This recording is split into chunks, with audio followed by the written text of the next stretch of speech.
Today's episode of Something to Wrestle With is brought to you by our friends at brandnewhouse.com. At brandnewhouse.com, you can get out of that old apartment and into a brand new house with no money down. And your new house payment, it's going to be roughly what you've been paying in rent. Why wouldn't you do this? You don't know any super wealthy renters. Let's go ahead and experience the American dream and let First Family help you make it happen right now at brandnewhouse.com. You don't need a down payment. Your new house payment, roughly what you've been paying in rent. But no more noisy upstairs neighbors, no more sound ordinances. You don't have to have a pet deposit. Man, now you got a backyard. You can even get a garage. Get something to claim your own for your family, and First Family can help you make it happen, even with credit scores in the 500s. That's right. You don't need perfect credit or money out of your pocket, and it's free to find out how easy it is to become a brand new homeowner. Get out of that apartment, get into a brand new house. Check it out right now at brandnewhouse.com. NMLS number 65084, Equal Housing Lender. Welcome to Something to Wrestle With. Bruce Prichard. Well, you know.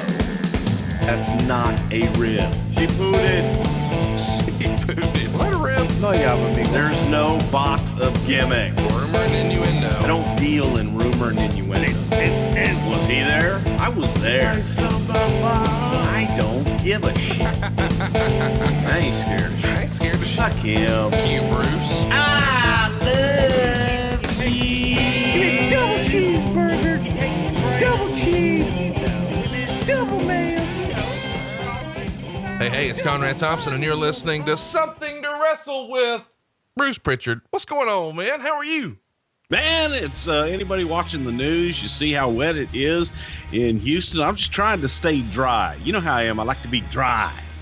I like to be dry. Dry. All right, there you go. Hey, you know what? Khan. Oh, wait, no, that's at the end of the show. Forget. Okay. If you don't get Shaka Khan, you need to join us on Patreon. We've had fun this week, man. We caught up with Dr. Tom Prichard, and he told some hilarious stories about Jim Cornette, Continental, and a few other fun things. We talked about how we weren't invited on the Jericho cruise, and talked about the Wrestle Vessel, and we covered the time that Vince McMahon won the world title and compared that to when David Arquette did, and well, when Vince Russo did. And as if that wasn't enough, we also covered King of the Ring 95 with King Mabel. It's been a fun week, man, but we also came up with a new way to end the show. And if you've joined us on Patreon, you already know what's coming, but stay tuned till the end. We'll get you caught up. You can join us on Patreon for just $9 a month. And we've got some help behind the scenes, a little administrator now, Mr. Judge Jeff Jones, and he's going to help us come up with some new fun ideas there on Patreon. So join us if you haven't already, patreon.com/something to wrestle. But let's talk about what's causing all this. We had some interesting feedback from last week's When Stephanie and Hunter Married episode, or When Hunter Married Stephanie episode. Well, we certainly did, and I'm going to go right off the top with it. We got a direct message on Twitter from Chris Kresge's oldest daughter, Amelia. And to say that Amelia inherited her father's gift of gab of writing, I would say would be fairly accurate. But Amelia did not feel that we represented Chris fairly. And she said she had some very choice words, which as a father and as a son, I felt obligated to get a hold of Amelia and speak to her about it, because she felt that we did not do justice to Chris's legacy and his memory. And the last thing that I wanted to do was to have anyone think ill of Chris Kresge, because as I did say over and over, he was a great guy, very talented writer, and someone that I was able to become as close as you can in less than a year. But we bonded over our kids. We bonded over Star Trek, and William Shatner and the Brady Bunch. And she said I made him sound like a guy that walked around babbling about the Brady Bunch to grown men. Well, no, I was a fan of the Brady Bunch, so that's why it connected with me. And I enjoyed talking to Chris, and I thought that Chris was a wonderful guy. And the bottom line is, He didn't last long in this business. He was there for less than a year. Sometimes the business isn't for everybody, and I don't think that at the end of the day that Chris really wanted to be in the wrestling business. He loved it, but it just wasn't for him. And I'm sorry if in any way, shape, or form that I made him come off to sound not good. Chris Kresge was the guy. You've asked this question a few times. WrestleMania 2000, a McMahon in every corner, the Fatal 4-Way. That was Kresge's idea, and that was something that he came up with, was to put a McMahon in every corner. That sucked, by the way. So, well, you know, some people liked it, some people didn't, but it was something that he came up with when we didn't have a lot of different guys, and we didn't have the talent that we needed for WrestleMania, and that was the best salvage of the whole thing. So, but much love to Chris Kresge, much love to Amelia and her husband, who is a big fan, and I'm glad I got to talk to her, and we'll get all this out. She sent a seething promo of a DM. She did. I mean, I really wanted to. I might even post it on Patreon. It's fucking awesome. We're not going to post it. It was private, and she kept it private. She tried to ether your ass, and it was hilarious. No, she did. No, she did. She went after me, and she told me she was pissed. But I can understand that, man. Her dad died a long and painful, cancerous death, man. And I wouldn't wish that on anybody. And that's the part that really hurt me. She was young, and she lost her dad. So I'm not gonna.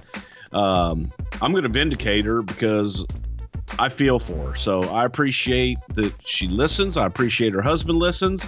And she was about as nice as could be. She didn't have to call me, and she didn't have to say anything, and she didn't have to be as gracious as she was when I talked to her. So thank you, Amelia, for reaching out, and please keep listening. And we do love you. Well, let's talk about somebody else who could have been less than gracious. You ran into Mr. Bret Hart at Frightmare at the Falls. How did it go? I don't see any black eyes. No, thank God, man. Bret Hart was the only other wrestling talent at Frightmare at the Falls with, Jason from Jason 4 and Jason 19. Those horror conventions are crazy. But I came down the elevator. I knew Bret Hart was the other talent, but I came down the elevator in this hotel in Niagara Falls, and the door opens, and there's Bret Hart. And I got a big smile out of him, and we shook hands, said hello, talked a little bit, rode over to the appearance together, and sat next to each other for a few hours and talked, and at the end of the day had a nice private conversation. But it was the Bret Hart of old that was absolutely a joy to be around. And it was really, really, sometimes people say it and they just say it to say it. It was great to reconnect with Bret Hart. I was happy I got to do it. And Bret asked me about the podcast and told me that he got a lot of response from our Montreal show. And Bret thanked me for being the most fair and honest of anybody that he's ever heard tell the story about Montreal. No. And he even made a comment about Jim Neidhart all these years later that Jim would talk about. He goes, yeah, I remember pulling you off of Vince when you were on top of him and punching Vince on top of him in the dressing room. And Bret and I both at the same time said, it was one punch. But Bret was very gracious, and it was nice to reconnect. Well, I'm hoping that some of our listeners in Baltimore come connect with myself and Eric Bischoff. We're going to be at Jimmy's Famous Seafood tomorrow. That's right, this Saturday. Eric will be in Jimmy's Famous Seafood, and you get to poke him with a stick like I do. What things do you want to hold his feet to the fire about? Can we finally get a straight answer on Starrcade 97? And what can't he talk about on the podcast? We've got some fun stuff planned. Come join us in Baltimore tomorrow night at Jimmy's Famous Seafood. Right after the show, they're going to have the UFC. So you have an opportunity to see Daniel Cormier, who, according to the rumor and innuendo, is going to be squaring off with Brock Lesnar before you know it. Come join us. It's going to be a great time. Tickets are on sale now at ericandconrad.com. And this Sunday, Eric and I will be in Nashville at Zany's, where you and I just recently were. Come join us there. We've got a special guest planned, and no spoilers, but it's someone that I have not smartened Eric up about. I don't know that he'll be as thrilled with this guest as I am, but you're going to have a good time. Tickets for both of these shows are just $35. And if you'd like to join us in Nashville, you can do so very easily at 83weekslive.com. And then we're heading over to North Carolina with Tony Schiavone next weekend. And we've got all your information right there. Just check us out. Eric, Conrad, Tony, Bruce. It's our podcast gang. Let's have some fun. Before you know it though, man, me and you are going to be over in Los Angeles. Then we'll be back in Winston-Salem. You can get tickets for all of our shows at bruceprichard.com. But we've got a heck of a tour coming over in Europe. Tell us all about it. Well, I'm going to go to my home country since I just got my DNA back, and I found out that I'm mainly Scottish, Irish, and Scandinavian. So I'm coming to the home country on December 4th and 5th. Going to be in Glasgow and Belfast, Northern Ireland. Only a few tickets remaining there. Then we're going to jolly old England for Birmingham, London, Bristol, and Liverpool, December 6th, 7th, 8th, and 9th. And the wonderful thing about those tickets, it's not just us. It's also going to be a live wrestling event with guys like Cody Rhodes, Jimmy Havoc, Flip Gordon, more, and an old friend of ours, the Godfather, the Pimp Daddy himself, and Papa Shango are both going to be there in London and, well, in England, and all those events. And you get your tickets over at bruceprichard.com. So let's get to it, man. Let's talk about why we're here. This is going to be an interesting show. We've got two topics that we're going to try to squish together into one super show. And we have gotten a lot of feedback from you guys that the shows have gotten shorter, but there's even more ads than ever. So we're going to give you a long show today with no ads. So aside from us plugging our own stuff, which we've already done, like the fine t-shirts over at bruceprichard.com, you're not going to hear any other ads today. We're going to give it a rest, and we're going to give you two topics that I think are essentially sleeper topics: Daniel Puder and the hardcore title. Are you teasing you're going to sleep during Daniel Puder? You said they were sleeper topics. I thought this was my chance to grab a nap. No, this is not the JJ Dillon show. Hang tight. Oh, okay. I get confused sometimes. So Puder, born in October of 81, he's a California boy. He grew up being friends with the UFC fighter Kyle Kingsbury, and they watched wrestling every single week. He grew up a fan of Hulk Hogan, The Rock, Ricky Steamboat, Ric Flair, and oddly enough, Al Snow, which feels like a rib. He starts amateur wrestling at just the age of 13, and then he starts doing some MMA training at 16. And I guess the original plan was to go into MMA, and he befriends Dave Meltzer of all people along the way. And that California MMA scene back then, you know, one of the icons of the area is Frank Shamrock. We've never really talked about Frank much here on the show. Why don't you think Frank ever took a stab at the wrestling business? I think that Frank has found success in that MMA world. And in addition to, he had some success in the cage, but I think Frank really enjoys managing and mentoring guys. That's his niche and that's his bailiwick, and he's good at it. So I don't know that there was that desire for Frank to ever go into professional wrestling. Well, of course, we're talking about Daniel Puder today, and when he's training in amateur wrestling, he's doing a lot of that training with Danny Chade, who coincidentally is the person Kurt beat to get into the 1996 Olympic trials before he went on to win the gold. Let's talk about Daniel Puder when you first met him. Did you first meet him through Tough Enough, or did you meet him before that? No, my first experience with Daniel Puder was at Tough Enough when he came through with that whole gang. So one day they're hanging out. He's at his buddy Dave Meltzer's house, and Dave is encouraging him to try out for Tough Enough. And he actually tried out for Tough Enough 3 and made the finals. But then they did a background check and found out that his house was raided by the feds when he was 19 because they thought he was a major drug dealer. But he really just had a misdemeanor drug charge as a result. I assume that's probably not something that was on your radar, right? No, it sure wasn't. And the fact that he's a buddy of Dave Meltzer, just that kind of sums up a lot of things for me. Oh my gosh. Listen to you. So on October 15th and 16th, the Tough Enough tryouts take place in California. He sent in a promo video, and he said he was selected just based off of the promo video. And he was told that he sent the best promo video that was submitted for that round of Tough Enough.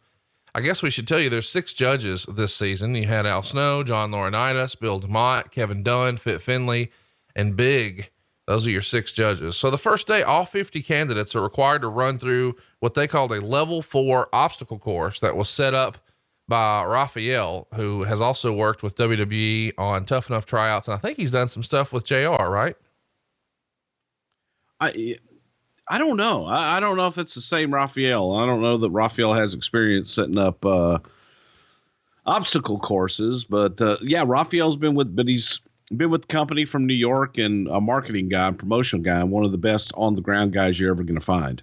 So one of the things they had to do here is a bench press test where each candidate has to press 225 pounds, which is basically the standard at like the NFL combine or whatever. And then they enter the ring to try to show their personality to the judges. And they do a coordination test where they're going to leap sideways back and forth over a hurdle in the ring. They go through a series of these tests and whittle it down to 25. Were you involved in that Tough Enough process at all of how they had to do some of these, I don't know, conditioning drills? I was involved in the first Tough Enough, and I was involved in kind of the creation of that and picking some of the talent for that. But as time went on, I got less and less involved. Ironically, though, when you talk about Daniel Puder and the stuff that we did in the arenas, I did get more involved in that, just trying to know the people that they had doing the Tough Enough stuff. I'm a big Amazing Race fan. I like Survivor. I like those type of competition reality shows. But most of the people that were doing this didn't watch any of that. And it was, but to answer your question, I was a lot less involved in Tough Enough after the first one. So let's talk about the judges for a minute. I don't know, because this is really going to be a deep dive of sorts onto this whole Tough Enough process, because there were certain, changes that happened on the show. But once upon a time, these 6 judges, let's talk about why these 6 were the right guys. I think everybody was really excited to finally see Kevin Dunn, because for a long time, Kevin Dunn had been like the Wizard of Oz. He's just sort of behind the scenes, but now we see him here. Was Kevin apprehensive about being presented on television? Kevin never liked to be on camera. Kevin, for lack of a better phrase, he had an on-camera role in All-American way back in the day, because Kevin would sit at the control board and he would interact with Mean Gene. But Kevin was always the guy behind the scenes, and he liked being behind the scenes. He didn't want to be on air and on camera in any way, shape, or form. He liked being behind the scenes. So it was different for him, but it wasn't something that he really embraced and was like, oh boy, I can't wait to go and do these on cameras. And his only on camera was through the process that he normally would have been involved in. So why was he here then? I guess that's my question. If we know there's a guy who's a little reluctant about doing it, he's this high up. Was this Vince McMahon saying, damn it, you've got to do it? Reality. God damn it. I want the real people that are doing it. And that was the reason for it. He wanted it reality based, and Kevin was one of the people that was highly involved in this process. So Vince wanted to record it. Vince wanted it on camera.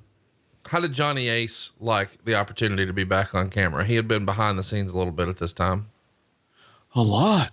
I especially liked it because a lot of times Vince would be off camera and I was close enough that I could get him hot coffee. And when he would grab his coffee, his arm would flex. And God, it was vascular. And in the hot California sun, it glistened in the sunlight. Al Snow and Bill DeMott, Fit Finley, carry me through why those were 3 of the 6 judges. Well, Al Snow had been a trainer before, and Al's a damn good trainer. Then Bill DeMott was somebody that they wanted to put in that role, and Bill fancied himself a trainer, and I think Johnny liked Bill DeMott as a trainer. And Fit, just because he's a tough old Irishman and I'll kick your fucking head off.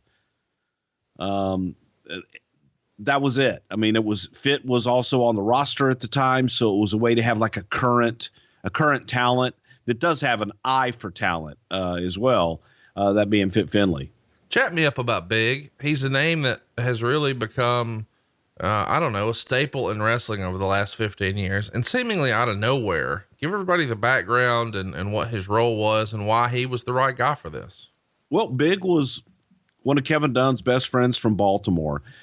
When the original Tough Enough started, they needed someone to come in and handle production, and Big had handled some different production in Baltimore, had a production company that rented out equipment, did some different things, and he did industrial videos and things like that. So they needed someone to live with the Tough Enough guys and to do that 24-hour live, reality television style stuff that we had never done before and work with MTV. Big knew enough about the WWE at the time. He was friends with Kevin, and he fit that mold. He fit that mold of someone they're not doing anything else. They just do the Tough Enough stuff. So he got himself a good gig for many years by doing that. So let's talk about how these 50 candidates become 25, and then eventually they get down to 8 finalists. And the 8 finalists are John Mayer, Nick Mitchell, Mike Mizanin, Chris Nawrocki, Daniel Puder, Ryan Reeves, and Justice Smith. Any of those names ring a bell? Yeah, most of them do. The only one I don't remember who the hell John Mayer was. And Chris Nawrocki, I remember the name and I remember him. He's a big old bastard. But yeah, the rest of them ring some bells. Ryan Reeves, of course, would go on to be Ryback. And Mike Mizanin, of course, is The Miz. And of course, we're talking about Daniel Puder today. I should mention, when all of this is going down, Wade Keller would report the Tough Enough finalists were chosen mainly based on how well they did in the competition, but also the intangibles and potential to draw down the line. More stress was put on size and appearance this year than in past years. John Laurinaitis is known to be more size-oriented than his talent relations VP predecessor, Jim Ross. Of the 8 finalists, all but 1 or 2 are taller than 5'10". Most are considerably taller. It is also a more physically mature and muscular group than in the past Tough Enough competitions. One of the early leading contenders to appeal to fans is Mike Mizanin, a former cast member of Real World, who has also worked some indie shows. He really impressed the 6 judges with his athleticism, but most of all, his outgoing personality. He's got size at around 6 feet tall and 220 pounds. So Wade Keller predicted very early on that Mike Mizanin is going to be the star. When you saw these 8 finalists, of course, we know 3 of these guys are going to go on to be names that we really know. Who did you think had the most upside? Dan Rodimer, because he had the most personality to me, and he was a big guy, and he could just grab the attention of people. You look for the guy that people look at when he walks into a room. In a crowded room, no one knows you. If you can turn heads, then that's the first person I'm looking at. Rodimer was that kind of guy. He had a magnetic personality, big guy, good looking son of a bitch. And he was special. He was different. And then number 2 probably would have been Miz, just because Miz you could put in any room with any group of people, and that little bastard could have him eaten out of the palm of his hand. Here's a good Miz story. I rode Miz hard. I rode Miz and Morrison hard because they were such good kids, and everybody fucked with them. But there was something special about Miz because he loved the business, and so does Johnny Nitro. But Miz, I would give him a hard time, and he would stay out, and he could party all night long and hang with everybody. But one morning we're going through, and it was during the time that Vito was wearing a dress. Okay. And he was wearing a dress through the airports and everything, 24 hours a day. And it was Vito, Batista, me, Miz, and several others. And people are looking at him, but there was a family that was a grandmother who was traveling with her grandkids and like their parents.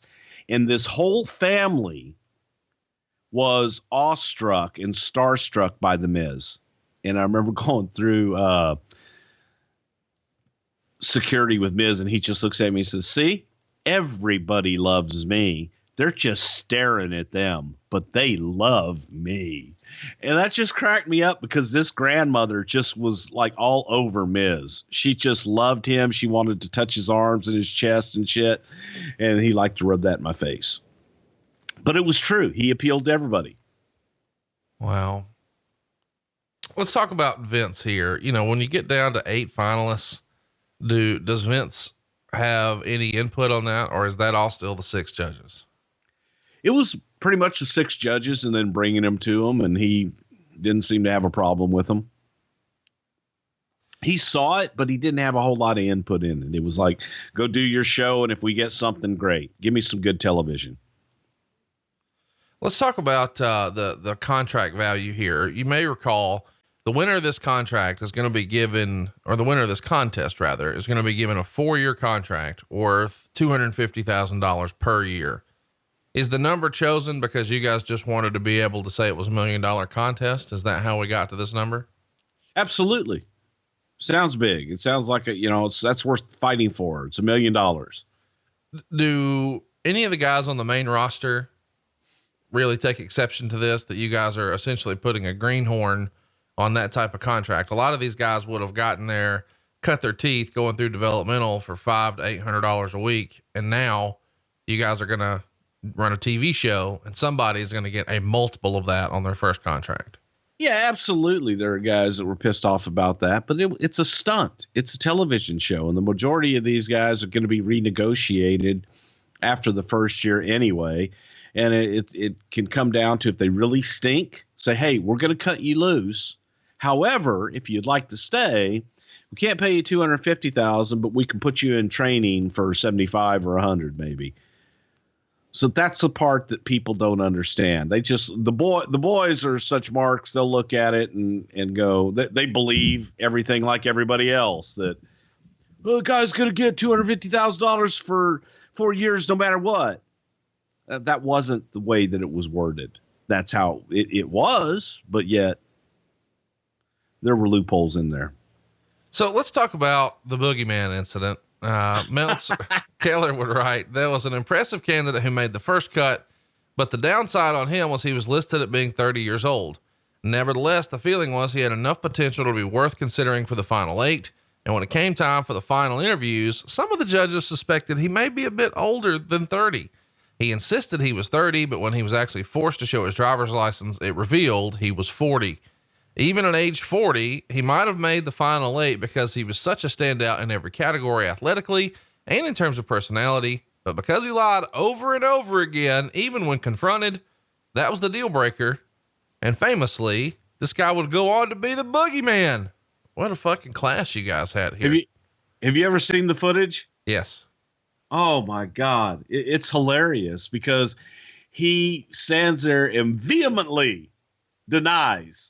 It just says, no, I'm 30 years old. I'm 30 years old. And then I'll get my license. And then, is your license, you have it on you now? No, it's in my car. And jumps out of the ring, runs to his car and runs back. And it just as defiantly hands them his license that shows that he has been lying about everything up into this part. It was hilarious. Absolutely hilarious. But Vince liked him. Vince liked the gumption. Thought he had a unique look. Right away, when they get going with the show, there's a bit of a controversy when Big Show is doing a skit with the remaining contestants, and the skit is where they're supposed to talk smack to Big Show, and then in response, he body slams each of them. But they've yet to learn how to take body slams. I don't know. That's fun to me. And I like that Al Snow makes a suggestion that Big Show should chop the students. And I guess the allegation here is nobody knows how to properly sell a chop that really hurts. McMahon was set on body slams. Big Show agreed. But once they start taping the segment, they feel like maybe this is exposing body slams and that you have to have some sort of cooperation to make it look proper. What do you remember about this body slam and chop skit with Big Show that had some people talking? Fucking hated it. Here's what happened during this Tough Enough. Vince wanted segments, and I think it was on SmackDown. Yeah, it was on SmackDown. Vince wanted segments on the SmackDown show to promote Tough Enough. So each week now we had to come up with a Tough Enough segment, some kind of Tough Enough contest that would give exposure to the Tough Enough talent. Well, everything we would come up with, we would come up with the big things that would hurt, that would show, our guys being better than newbies and all this other shit. And it would just get watered down, in my opinion. So we get to this point, and it's what do we do with them athletically? Well, they hadn't done anything in the ring yet. So they hadn't learned how to really hit the ropes. They hadn't learned how to take a bump. They hadn't learned anything yet. And so Vince's idea was, well, the body slam, then it's going to hurt them because it's first time taking a bump. But if you don't take the bump right, it just looks like shit. And it looks like shit for the guy giving the body slam and the guy taking the body slam. And if the guy taking the body slam just pops right back up, which is a natural instinct and reaction after taking a slam, just to me, the whole thing was flawed. The problem with Big Show doing the chops was he was striking them, and Vince didn't want that. He wanted it to be more about wrestling. But it just was flawed. The concept, in my opinion, was flawed from the beginning. And Big Show trying to pick up that one big bastard, the football player, was just so awkward. Show's strong. Show's one of the strongest human beings I've ever met. I put him up there with Mark Henry. But still, it's a human being you're trying to move around. And it just looked like shit. And it is weird because it's on the same show where when he's doing any of these moves to anybody else, they make it look like they're dying. And now and they're selling it. Yes. And these guys they're greenhorns that nobody knows. And they're taking these moves like nothing to it. Yeah. And it looks difficult to get it on them. That's the same argument for the Brawl for All. So you've got a show, and in the show are the professionals, and they're working and they're telling the story and doing all this shit.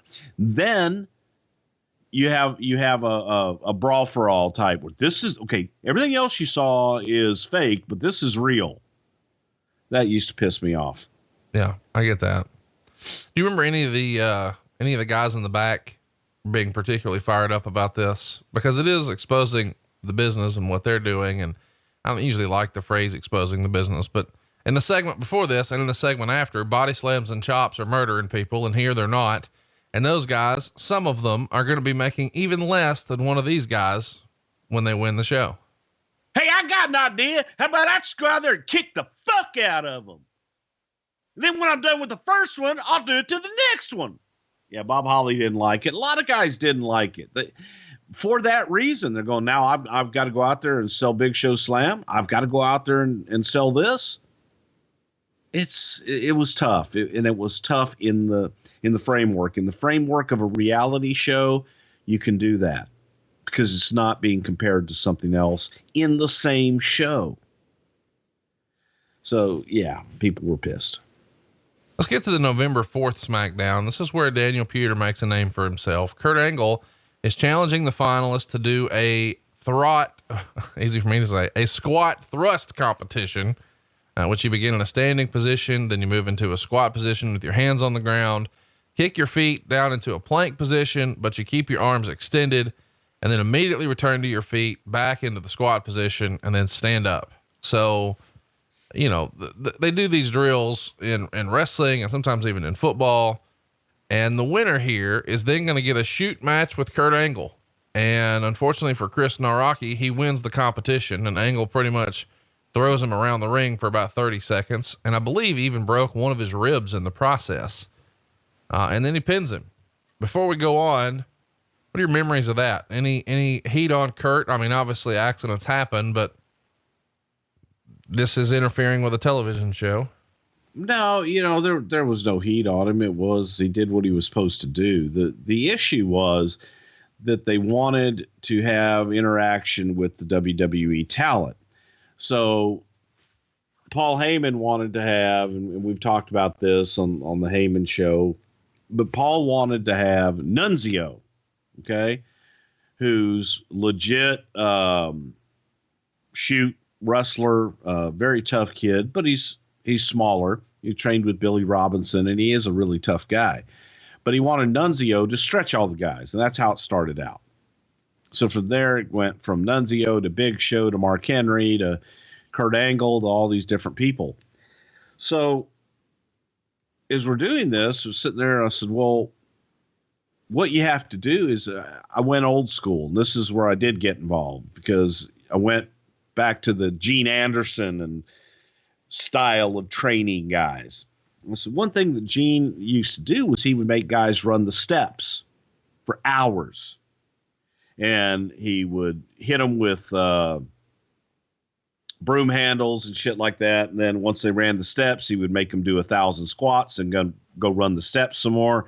And then hit the ropes back and forth. And then all this other shit before they ever locked up, before they ever did anything. And then once they were blown so sky high that their legs were spaghetti, then the guy would beat the shit out of them. Okay, so, okay, now let's wrestle. And the wrestler, of course, he would be fresh, ready to go, and he would stretch the guy. The people that came back from that were the ones that really wanted to be in the business. The ones that couldn't handle that, that's how they would weed them out. Not saying that's a good way to do it or not. As a matter of fact, I don't think it's a good way to do it in today's day and age. But for this competition, my idea was, I said, well, we need to run them. We got to blow them up first. So we took them back, and there was a ramp backstage, and we made them run sprints up and down the ramp. Then we made them do these squat thrusts and all this other shit. But we had them sprint forever until they were dragging. Then once they ran the sprints, we took them in and fed them fettuccine Alfredo. So the contest in there was you got to eat so many bowls of this heavy, creamy fettuccine Alfredo. So now you're stuffing your face with fettuccine Alfredo, and the only thing that they had to drink, they had like 2, not gallons, but the next smaller size of milk that you had to wash it down with. So you had to eat what was in front of you. You had to eat the fettuccine Alfredo, and you had to wash it down with the milk. Now, and one of them may have been buttermilk as well. So now you've been running like crazy. You've eaten all this pasta, drank all this milk. Now let's go run again. You run them some more. We've made them do squats. Now it's time for them to go out and do the competition thing. So now they got to do the squat thrusts and all that other crap. And the idea was to blow them up. Well, watching all this shit, I noticed Daniel Puder, he wasn't sprinting.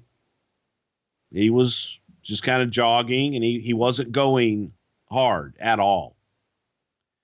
Plus, he didn't eat. He wasn't eating his pasta.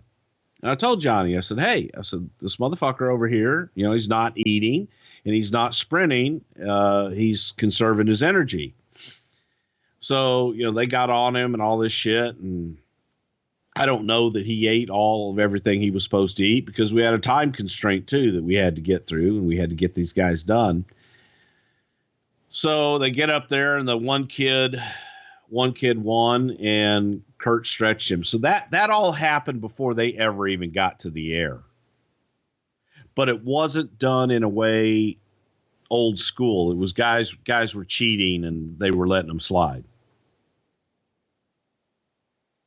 Well, after this segment where Kurt's throwing Chris around, he gets on the mic and challenges everybody who's still in the competition on the outside of the ring and says, hey, if anybody wants to challenge me, just step right in. And Puder quickly raises his hand and gets in the ring. You guys knew he had a wrestling background and an MMA background. Are you in the back? Are you in the gorilla position? Do you think, oh shit, this isn't a good idea? It was a terrible idea. And we told Kurt, you do the one guy and that's it. Nobody else. Okay. And we even showed him, this guy hasn't been running. This guy hasn't been running. This guy didn't eat his pasta. I said, don't fuck with them. I said, leave them alone. I said, if they win and you blow them up in the ring and, said, but you do the one guy and you get out. That's it. Well, Kurt kept going, and Kurt, challenged and made the challenge. And this guy sitting there, and Kurt was so mad that somebody would want to face him. And at this time, Kurt has just stretched this big 300-pound guy, which takes a lot out of you. And Kurt wasn't the Kurt Angle from 1996 at this point either. So, yeah, it was Kurt wasn't supposed to ask anybody who else wants me, because then it makes him look like a dumbass if he doesn't take anybody.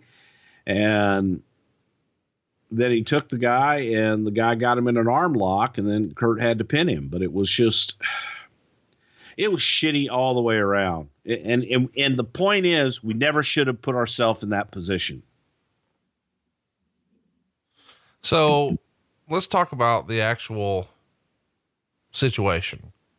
Angle and Puder are wrestling for position. Angle takes Puder down. No surprise there. But in the process, Puder gets Angle in a Kimura. And while Puder is on his back holding Kurt's arm in the move, Angle's attempting a pin. And one of the two referees in the ring, Jimmy Corderas, quickly counts 3 to end the match, despite the fact that Puder's shoulders were not down on the mat, and he bridged up at 2. Now, Wade Keller would put in the torch. From backstage, Gerald Briscoe had the ref through his earpiece count a fast pin, recognizing the situation Angle was in. Angle leaped up, got in Puder's face, asked him what he was thinking, and then went into a trash-talking spiel that was meant to look like a veteran browbeating a greenhorn, but in reality, Angle was reeling from the realization that he almost got embarrassed in front of a full arena and his colleagues, and everyone sees him as, the creme de la creme. I mean, he's the guy with the real sports credentials. Chat me up here. Do you remember Briscoe giving the order to Corderas to count the pin, recognizing that Angle was in trouble? Well, here's the whole idea behind it, though. You had an amateur wrestler, and it was amateur rules, and that was what Kurt was out there doing. But you had dumb fuck referees that didn't know what an amateur pin was. An amateur pin is not a 3 count. Right. An amateur pin is if both shoulders touch the mat, you're out. That's the pin. It's that quick. So the fact that he bridged out on 3, who the fuck cares? He was pinned. He was down. So he was pinned, and the referee didn't know any better. And I don't think, but at the same time, and I'll defend the referees here, I don't think anybody thought it would get to that point ever. So it just was, it was ill-conceived. It was ill-executed, and Kurt put himself in that position.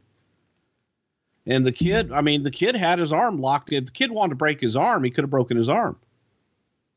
I think that's what is sort of lost on everybody. If this was a real MMA fight, Kurt would have already tapped, but he's in this spot where he can't tap. Like that's not what this segment's supposed to be. So he's not going to tap. But as you said, if he really wanted to, he could have cranked that thing, and it wouldn't have been a bad day for Mr. Angle. Yeah, I think he could. I think he had it locked in pretty good. And again, you would have had to break Kurt Angle's arm before he'd tap. He's just that tough, and he's that good. But why? Why put one of your top guys in that position? And that was my argument, and that was my bitch, that I didn't like putting Kurt in that situation at all. Angle told people backstage afterwards that his hand went numb after the scrimmage with Chris, and that's why he had a tougher time taking Puder down. And Keller would write that there wasn't any heat on Puder for doing what he did, saying that everybody knew he could have injured Angle, but he didn't. And there were a lot of guys in the back, according to Wade, who felt bad for Angle, considering that he was out there in bully mode, but got shown up, numbness or not. Quote, Kurt was working stiff with them, so Puder went into survival mode, says one WWE insider. That's what he is trained to do and what he should have done. He showed balls and guts, end quote. So chat me up. What's your read on the situation backstage? Puder comes through the curtain. Kurt comes through the curtain. What are people saying or thinking? Well, Kurt was pissed off, and I was pissed off at Kurt. I was pissed off at Paul Heyman. I was pissed off at Paul Heyman for getting in Kurt's ear and pumping him up so much that that's what Kurt felt that he needed to do. And it just made it made the business look bad. It made Kurt look bad. And there was no need for it. It was my anger, I guess is the best way to put it.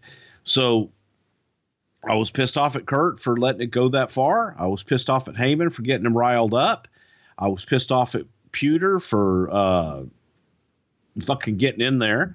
I had a lot of pissed off to go around, but at the end of the day, it was our fault. It was our fault for allowing it to happen. And we should have, going back to Laurinaitis and those guys, man, if you're going to blow them up, blow them up. Don't half-ass do it. And don't come in thinking you forget a shooter, a guy that is trained to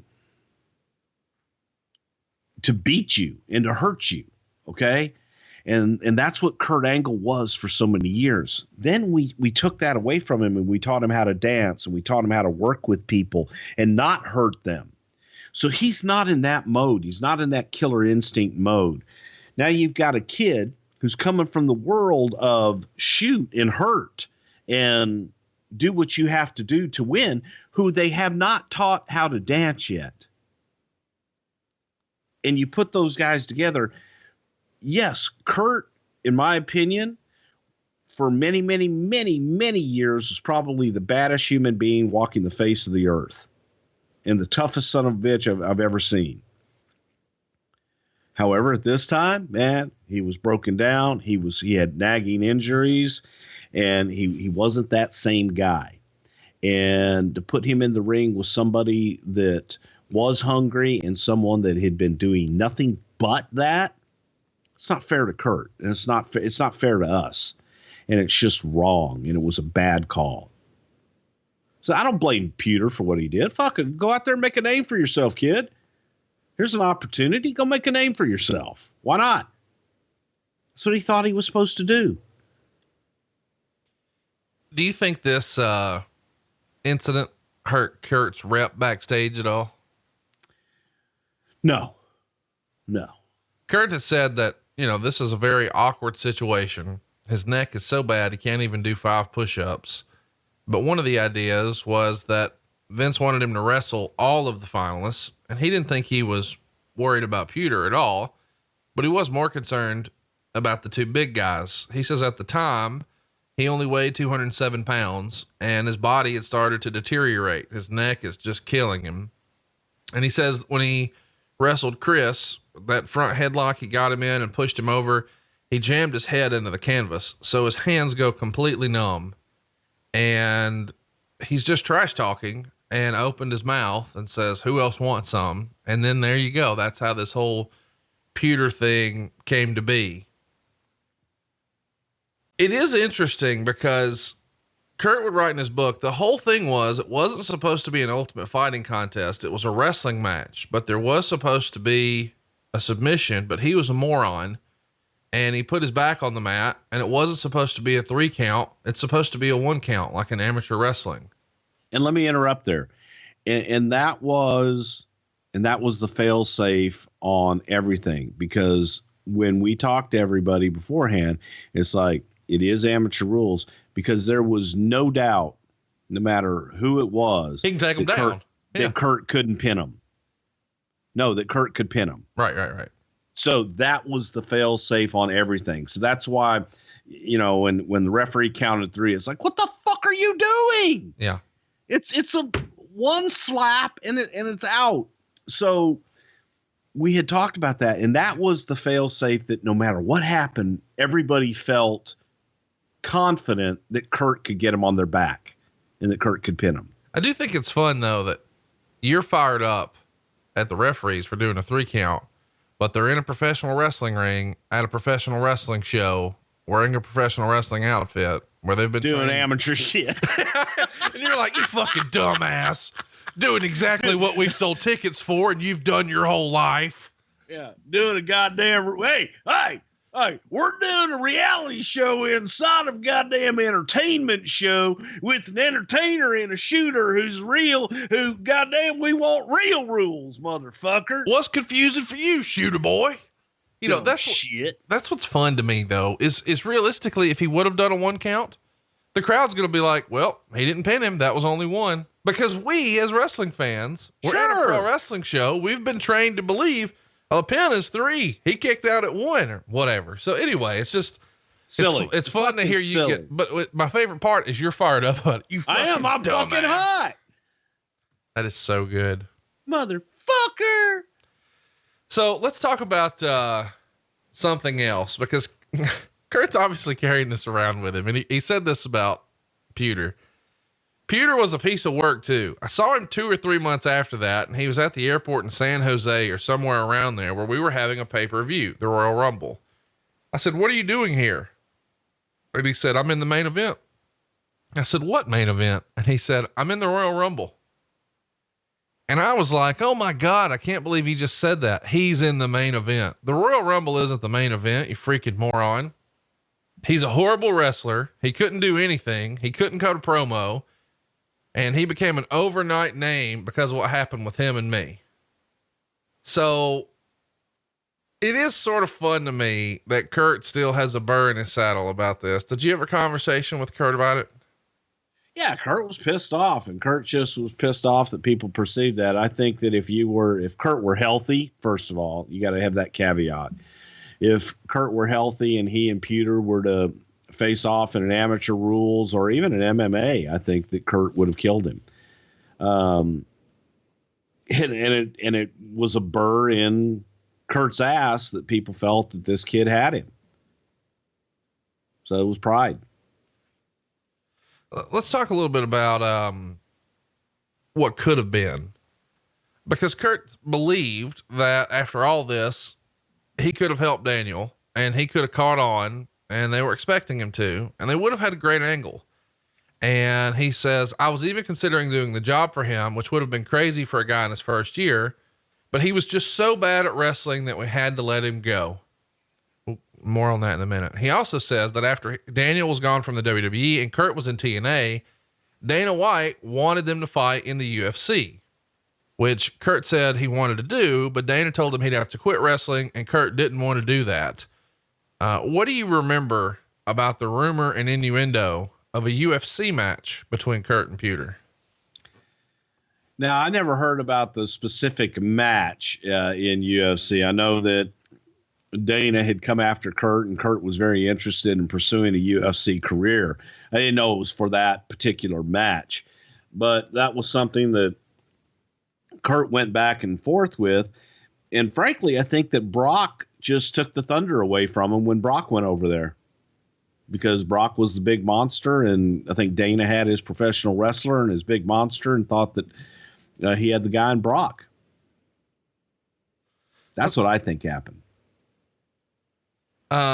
Here's what Daniel has said of this incident. It's funny, before that entire thing, they made us run sprints to start the day. Then they brought us in for a pasta eating contest. 2 guys were puking, and I'm sitting here and I know they're going to run us again. They had us in the ring doing an up down competition, and they told the ref to get the blonde guy out of the ring. Chris and I were both blonde. So Kurt wrestled him, broke 3 of his ribs, and he rolled out, and Kurt came over and said, who wants a chance? So he's really running through what's happening here, and he's putting over the strength of Kurt Angle. He says, I wasn't really scared of him. Plus I had the MMA stuff, and I knew he really wasn't into that as much. So as I got in there, they said the rules were no striking, and I caught him in a key lock, and he's a strong guy. He's so freaking strong, but I caught him in a key lock, pulled him in a Kimura, and tried to snap his arm off, and it nearly worked. You can see how close it was. I'm going to guess it was 5 seconds away from snapping. And of course, he says afterwards, Kurt was very, very, very upset. And now he doesn't like him. He says, I can't believe he wrote this. But he's a wimp, you know. If the guy was really tough, he'd say, okay, let's have a fight. Even Dana White offered him $2 to $3 million to fight me, and he turned it down. I'm pretty sure you guys would fight me for $2 to $3 million. That's a lot of money. He yelled at me and he got pretty upset. And I said, hey, I'm playing by the rules. They told me no striking. I was being respectful, you know, because I was in his world. But if he came to my gym and did something dumb outside the rules, I probably could have broken him right there. I would have knocked him out and made him cry like a little girl. I'll let you respond here. Well, you know, Kurt Angle's a lot of things. I'd never consider Kurt Angle a wimp. And again, I think that Kurt would have killed Puder straight up. And I don't know that much about Puder's MMA career per se, but I don't recall anything of Daniel Puder competing in the UFC and being a champion there, was he? No. So, yeah, I don't get that. And to that, yeah, Kurt was pissed off, and that was the heat of the moment. But I do believe, again, Kurt Angle's about as far from a wimp as you can get. He's an animal and a machine, and all things being equal, I think Kurt would have been different. And that's why this whole situation was just so fucking bad on every level. He did an interview with he being Daniel Puder, pronouns pal, did an interview with Jimmy Corderas in more recent years. And as Jimmy's telling the story about how he saw an opportunity to end the match with the pinfall, Daniel sarcastically said something like, before I ended his arm, career, life, everything. It is sort of interesting that all these years later, Puder's still hanging his hat on this one dust up on SmackDown. It's because the only thing he's ever done in his life that anyone has ever seen that mattered. I mean, can you name any other accomplishment that he had? On November 11th, the Tough Enough students are on SmackDown again. This time they're all wearing Village People-like costumes and trying to differentiate themselves from one another to avoid getting voted out. And Al Snow announces that the fans have voted out Nick Mitchell, who is wearing a cowboy getup with holes cut out of the back, exposing his butt cheeks. And in the Trish Stratus sex test, that's a thing, each Tough Enough contestant had to make out with Mae Young. Yeah, baby. Mae picked Daniel Puder as the winner, so he got a lap dance as a bonus. This has Vince McMahon's fingerprints all over it, does it not? Yeah, baby. Mae. All the way. Beautiful Mae lap dance. And I'm not sure that if she had the sardines in her crotchal area this time or not. Crotchal area? Yeah, and that's your crotchal area where your crotchal goes. That whole aerial. That's weird. You know. Crotchal. Crotchal. What do you call it? I don't know. It's hilarious to me. It's an area. It's in your crotchal. Yeah. I don't know what to say here. Crotchal. Okay. Well, that's what she's putting in his face for the lap dance, her crotchal area. I believe you. Okay. Moving on.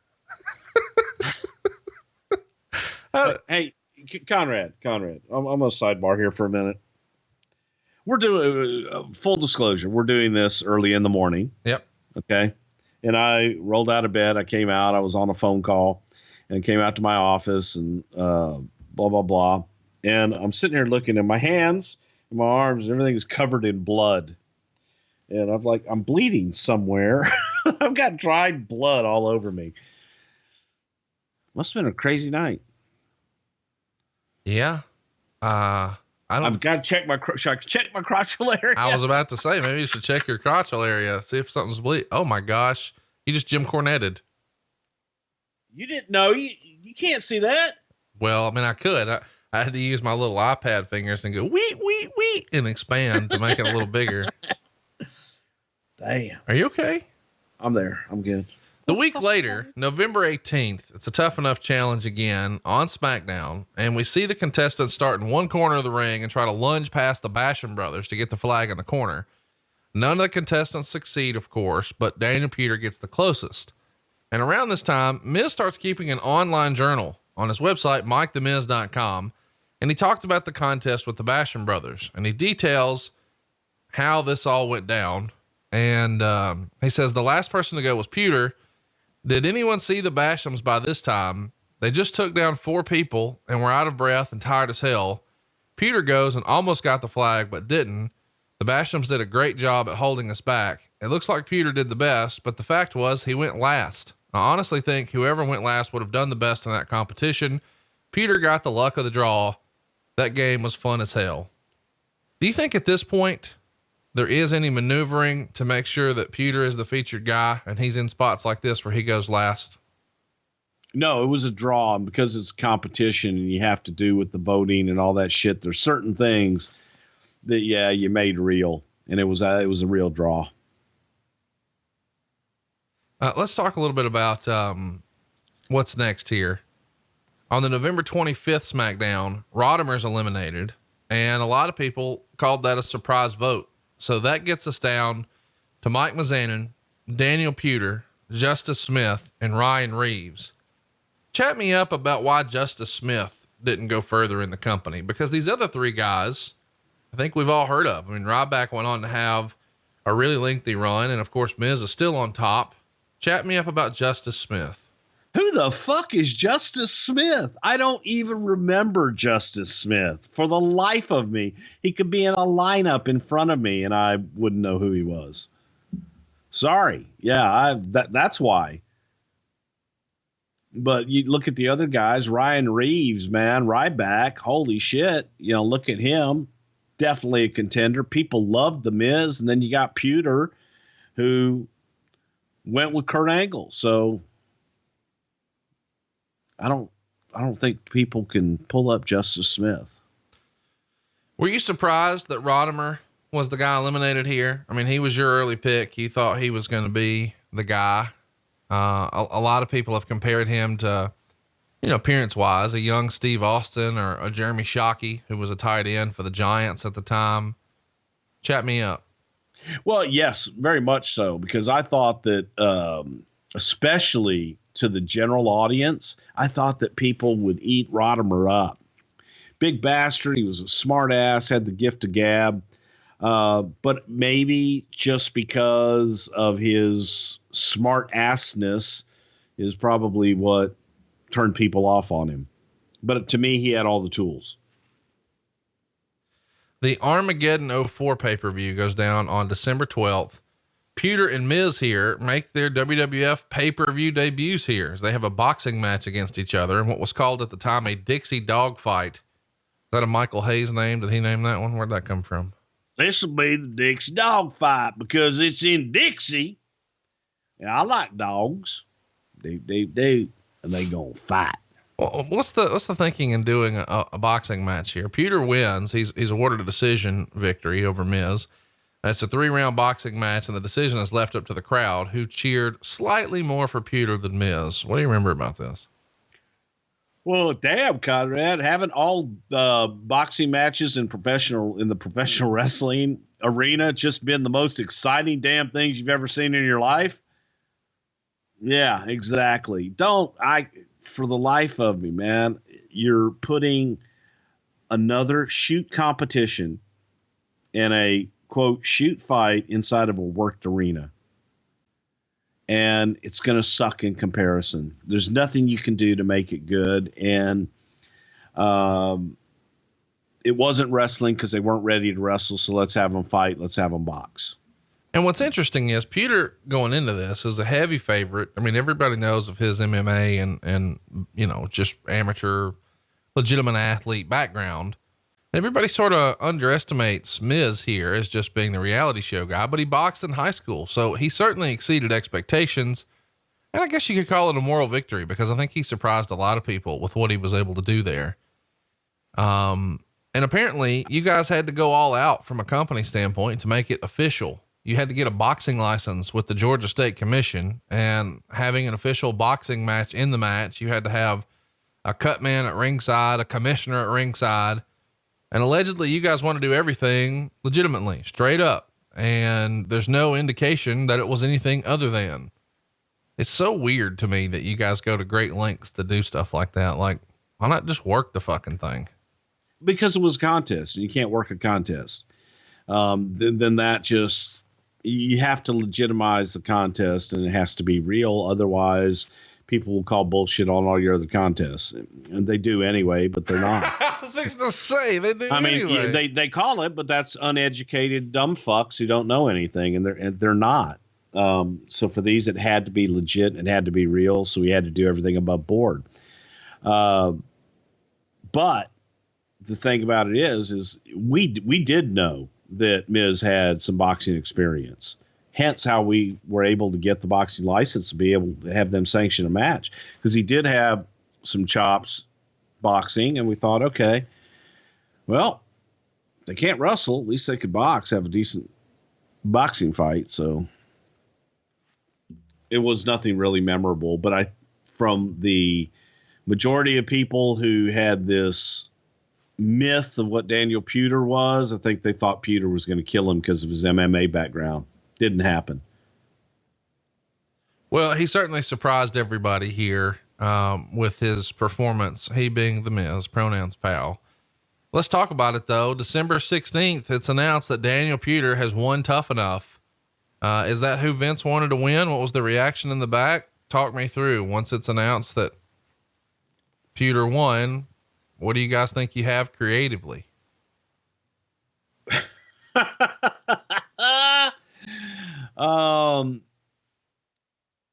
We really hadn't worked with him enough to know what the fuck we had creatively. So that's, at this point, we didn't know. However, I think most people were really pulling for Miz because of the personality and because of just his attitude. Is the right way to put it. He had a great attitude, and his love for the wrestling business, his willingness to do anything and to learn and truly learn. He didn't have a know-it-all attitude. He had a teach me more attitude and what can I do to get better attitude. Whereas Puder came across a lot of times as get me in the ring and let me beat people up. So we were, from my vantage point, I know I was wanting Miz. I think Vince was wanting Miz. Kevin Dunn was wanting Miz. But obviously the audience, and it was close too, but Puder won out. Saying if it was a work, we would have had Miz win. Daniel thought that he was going to lose for sure. His website was getting 50 to 60,000 hits a day, and Miz is getting over 75,000. So he thinks the fans are definitely behind him. So he just goes nuts when he's told that he won, because he didn't think he was going to, but he did think he was the superior athlete than Miz. He says, we didn't really have a relationship, and Miz always wanted to be as good as me, but he wasn't. I beat him in the mile race every day. Some of his promos were good, but I just outperformed him. So there's a lot of talent here. And it winds up that Daniel Puder's the guy who's going to get the $250,000 contract for 4 years, but he has to work a full-time schedule in order to earn the entire prize money. Carry me through the contract and how it was structured to the best of your recollection. Well, I never saw the contract, but I don't know what particulars were in there other than, yes, first of all, they had to go to our training facility, our developmental area, and learn and make sure that they were ready for prime time to get them in the ring and get them ready to go. And then when it was time, when they kicked into a full-time gig and they actually got on TV on the main roster, then that contract would kick in and they would work off of the main roster. But initially they had to go through training, and they had to go through, whether it was Florida, Georgia, Ohio Valley, wherever the hell it was, they needed to do that first and complete that before we were ready to bring them in and do anything with them. Al Snow has gone on record as saying he thought Miz should have won, and that's easy to say with the benefit of hindsight. But he did do a bit of a social experiment. He said he really kept a tight leash on all the contestants when they were at SmackDown. as far as backstage with the other talent. But the last 2 weeks, now he just let them sort of roam freely, and everybody has glowing things to say about Daniel Puder. Some thought he may have been a bit of a brown noser, but he went out of his way to acknowledge everyone and make them feel special. And obviously he's on cloud 9 once he is revealed to be the winner. I think most people sort of circle back to the Kurt Angle situation as the reason Puder won. In hindsight now, do you think that was the primary factor in Puder getting the win? Absolutely. It's the only thing that people remembered about Puder. So had that incident not happened, in your opinion, Miz would have won the contract? In my opinion, I think it would have come down to Miz and Rodimer. Daniel says one day before the final voting, he walked into the WWE headquarters and there's a guy in the parking lot smoking. And when Daniel walked by him, the guy said, "You're going to win." And Daniel thanked him. He thought he was a fan or something. But after he won Tough Enough, he saw the same guy again. And the guy said, "I told you were going to win." And Daniel asked him how he knew. And he said, "He's the guy who's in charge of the voting," which I think is hilarious because he doesn't reveal who that person is. But when they say it's a person smoking, I immediately started to do your Pat Patterson impression in my head. But this is, set the record straight here, it wasn't fixed. It was legit fan voting, just like you've said, Taboo Tuesday, which I've always had my suspicions on, suspect at best, if you will. Yeah. Well, 100% it was legit, and stuff with fan voting was legit, but,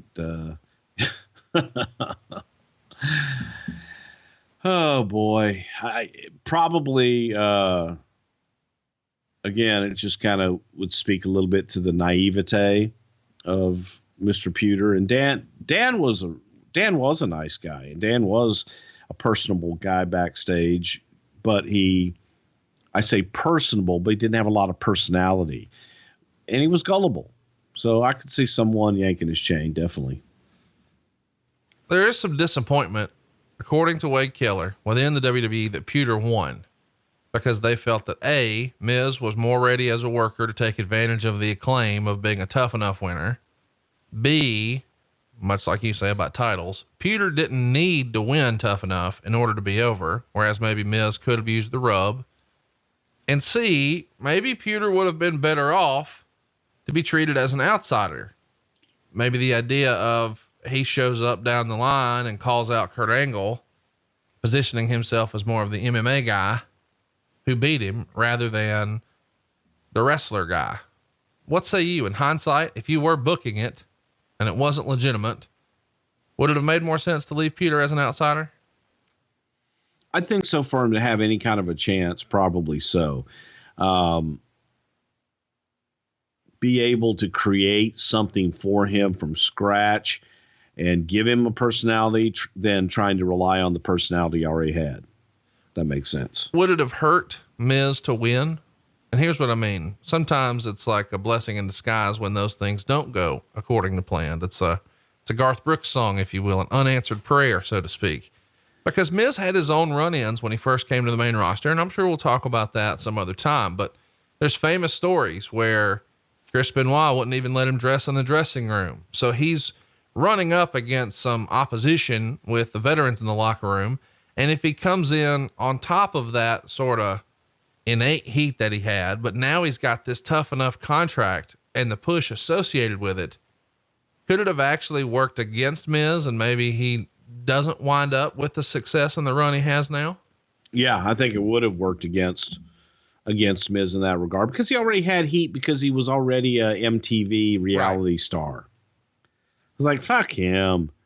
But if you took time to get to know him, you saw that his true love and his passion was wrestling. It's all he wanted to do. So Miz was going to make it no matter what. And it might have been a curse, and it might not have bode well for him if he had won Tough Enough.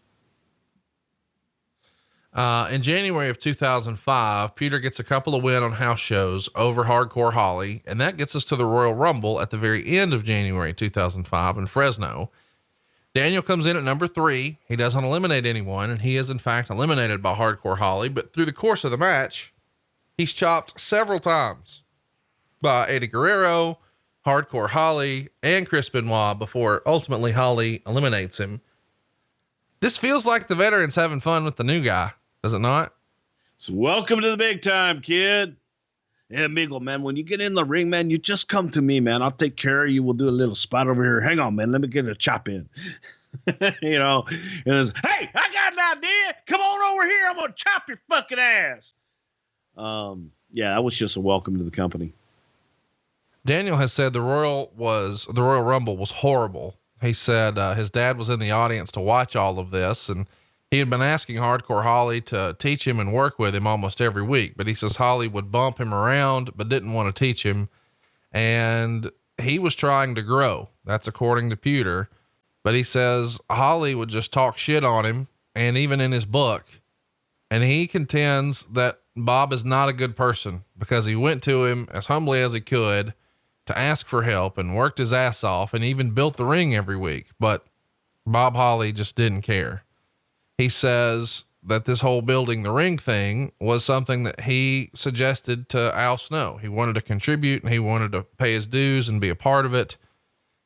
But when you go back to the Rumble in real life, he says, I'd beat the crap out of all 3 of those guys, whether it was 1-on-1 or all 3 at the same time. And he even says that Bob Holly briefly knocked him out during this beating. And he goes on record to say, it's interesting how a company can be so abusive to a kid who's working his butt off and they just treat him like crap. I took it. I didn't complain. And it's interesting how these big companies can do that. What's great is I'm glad I went through some of these challenges because my company doesn't have any drama or politics. And I don't have any of the bullshit like that in any of these. So chat me up. Sour grapes. Sounds like sour grapes to me. It's nothing that everybody in the business hasn't gone through. I went through it. Getting chopped and with chops from Dory Funk Jr. and Wahoo McDaniel, who would probably cave in Mr. Puder's chest. But yeah, it's part of the business. It's an initiation and it's the way the business was. Interestingly enough, that is the first and last match that Daniel ever has in the WWF on television. At this point, did you guys already realize he ain't going to make it? And is that based on talent? Is it based on attitude from the guys? Is it based on his cockiness?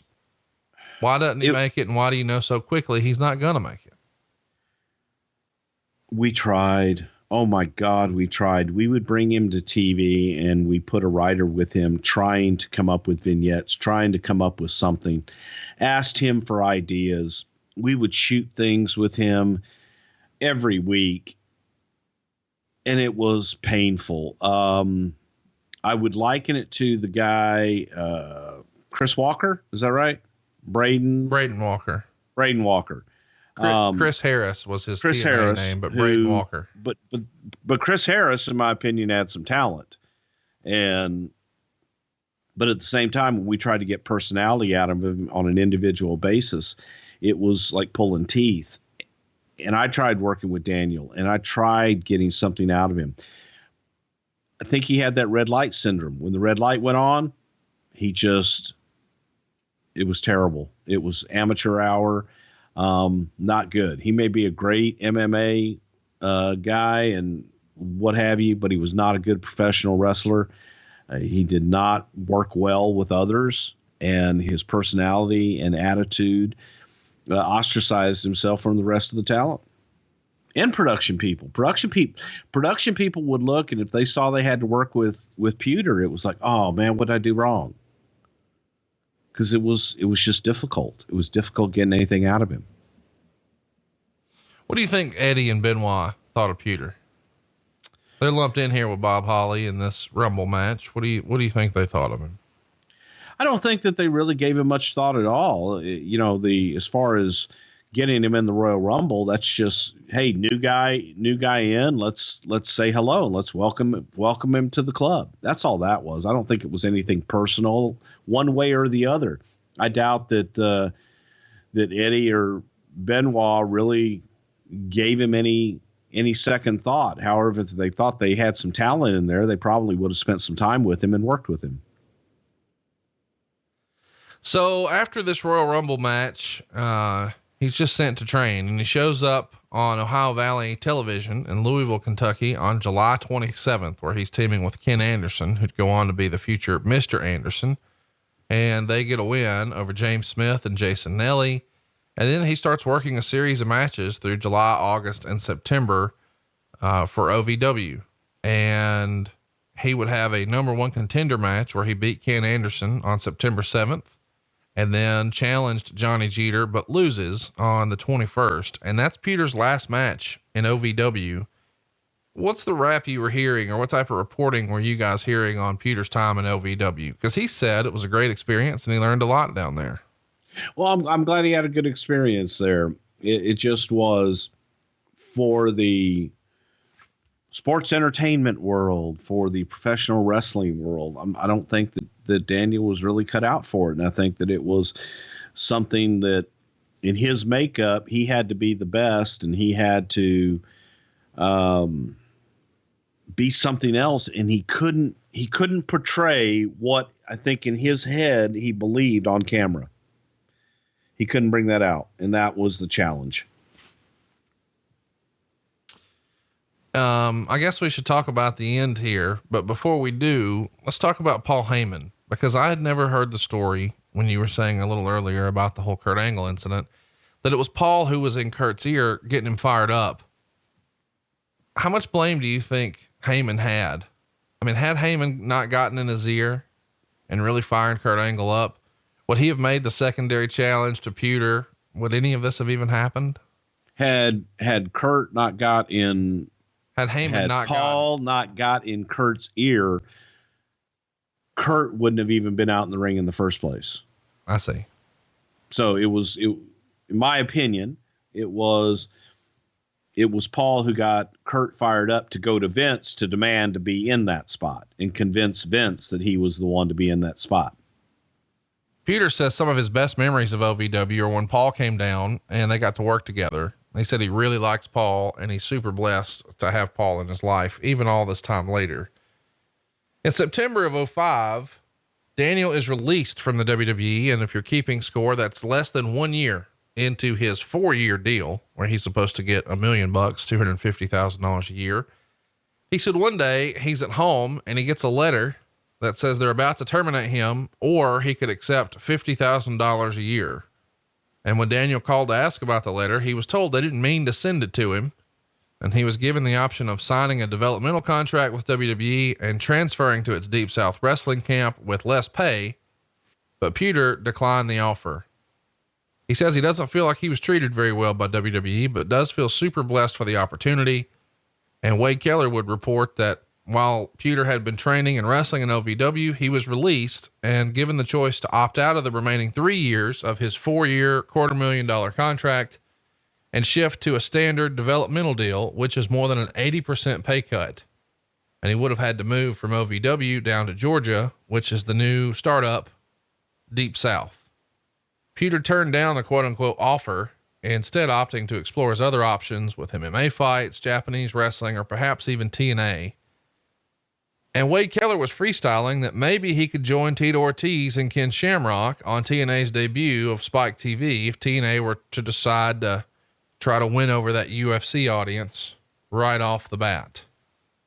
Puder says, I'm going to show the world that at 23 years old, WWE thought short-term and not long-term with me, but I won't brag about it in advance. I'll prove it to everyone.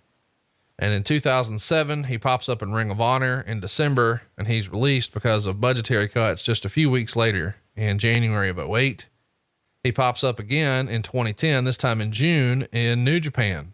He's going to lose to Shinsuke Nakamura there, and he leaves a handful of months later in November of 2010.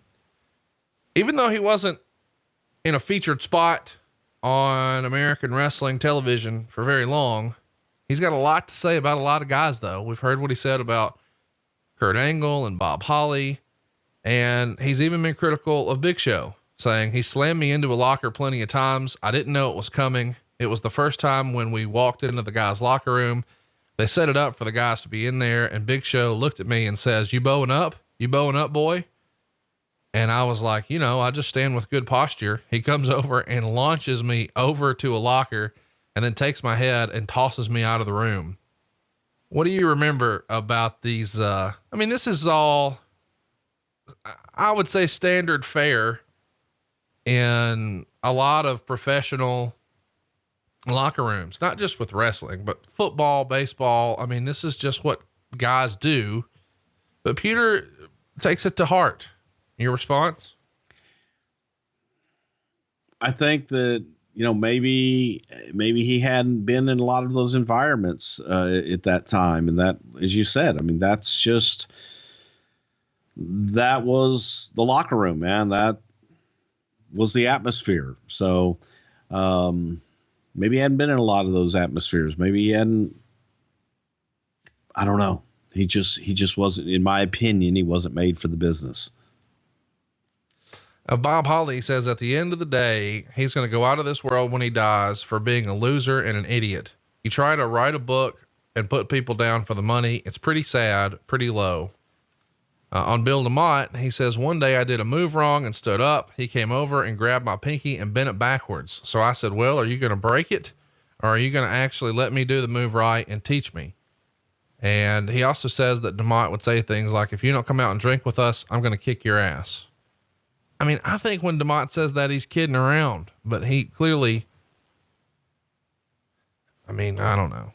It does. A lot of this feels like sour grapes to me, but some of it I could totally see where, you can't do that today. That is. No, you can. Yeah. It's a different time, but also at that time, that was how we communicated. And like I say, it sounds like a lot of naivete and sour grapes, just that he didn't understand where he was and what he was doing.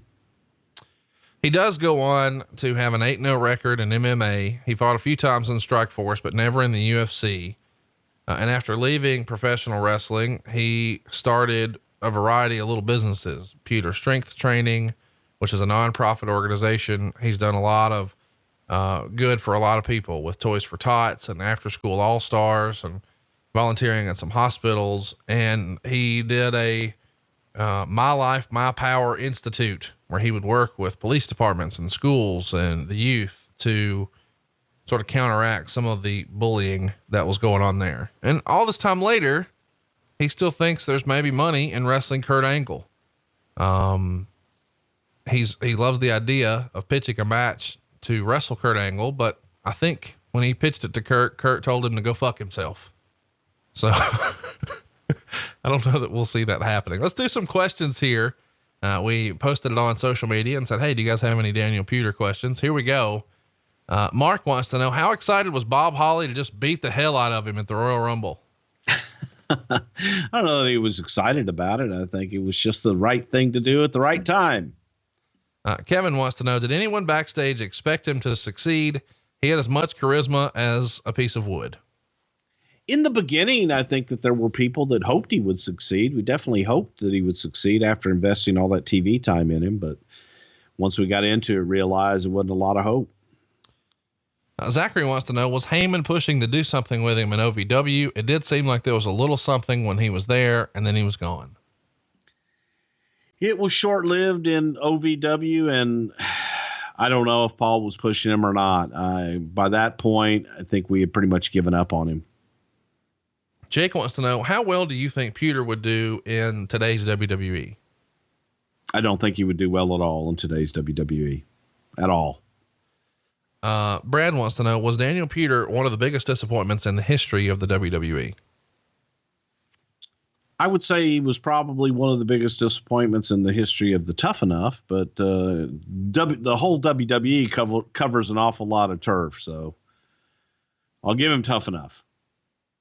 Taylor wants to know, in real life, was he just an asshole? How did he get so much heat so quickly? I think that's a fair question. Like, sometimes guys have heat and nobody can really put their finger on why. I don't think that Daniel was an asshole. I just think that he, as I've said several times, very naive and not really aware of himself and how he comes across, because he can come across very arrogant and very pompous a know-it-all, and just really, really arrogant is the best way I think I could describe him. But I don't think he was an asshole. I don't think that he was mean-spirited at all. I think an asshole has to be mean-spirited a little bit. What were the original plans before he fucked it up for himself? That comes to us from Chris Manley. I don't know that he fucked it up for himself, but I mean, were there ideas created? I mean, are you guys working on any sort of ideas as this competition is going on? Like, I could see this guy doing this, or I could see that guy doing that. No, not really. Not because we know that once they finish Tough Enough, they've got to go off to developmental. And when we find out, weed them out, who's going to get the shot to go to developmental, that's when we start thinking of ideas for them. But during Tough Enough, no, we weren't thinking, oh my God, this guy's going to be this great thing. Didn't care at that point. This is a different time, but at the time, Tito Ortiz is one of the biggest stars in all of MMA and certainly in the UFC. And he's really the first star that helped make the UFC profitable. The first profitable pay-per-view event in a long, long time, certainly under the Dana White regime, was UFC 40 against Ken Shamrock at Vendetta. And I think a lot of people thought, hey, this guy has like a Tito Ortiz look. Was that something that was talked about, that, maybe since he has the MMA background and he has a similar look to Tito Ortiz, maybe that could be, he could be our answer to that? No. And I don't ever remember that comparison or even that analogy ever even pitched. At that time, I don't really remember I can't think of anybody. I did. But I don't really know of anybody else that really followed MMA during that time. Well, probably the Undertaker. Undertaker did, yeah, but I'm saying on the creative team, and Vince didn't. Vince didn't watch it. Yayo has an interesting question here. What is it with Tough Enough winners that none of the winners ever become mega successful in the main roster? Why do they win at all? Now, I know that's really a simplistic way to sort of boil it down, but I do think it bears asking. Is there some sort of resentment when a guy wins like that? And it's almost like, they're not going to tell us what to do from a creative standpoint or from some of the other guys, but none of the Tough Enough winners go on to be the superstars. It's always someone who doesn't win, who does really, really well. Like Mandy Rose now, just a couple of years ago, she was on Tough Enough, didn't win. She's on the main roster. Mike the Miz became the big star, and there's just so many examples of that. Chat me up. No, I just think that that's a victim of circumstance. The fact that they won the thing, it has no bearing on their success after the fact. You either have it or you don't. And sometimes the audience will choose someone for these 8 weeks of what they've seen. But now when you get them beyond that 8 weeks to see what they really have, you realize, oh shit, there's not a whole lot there. Or maybe I don't like them as much. And that's all that really happened with the Tough Enough winners, is that they, when it was time to go, they couldn't go. So let's talk about, what we're doing next, man. If you've got follow-up questions on Daniel Puder, by all means, hit us up on Twitter, at Prichard Show, or find us on Facebook, facebook.com/something to wrestle.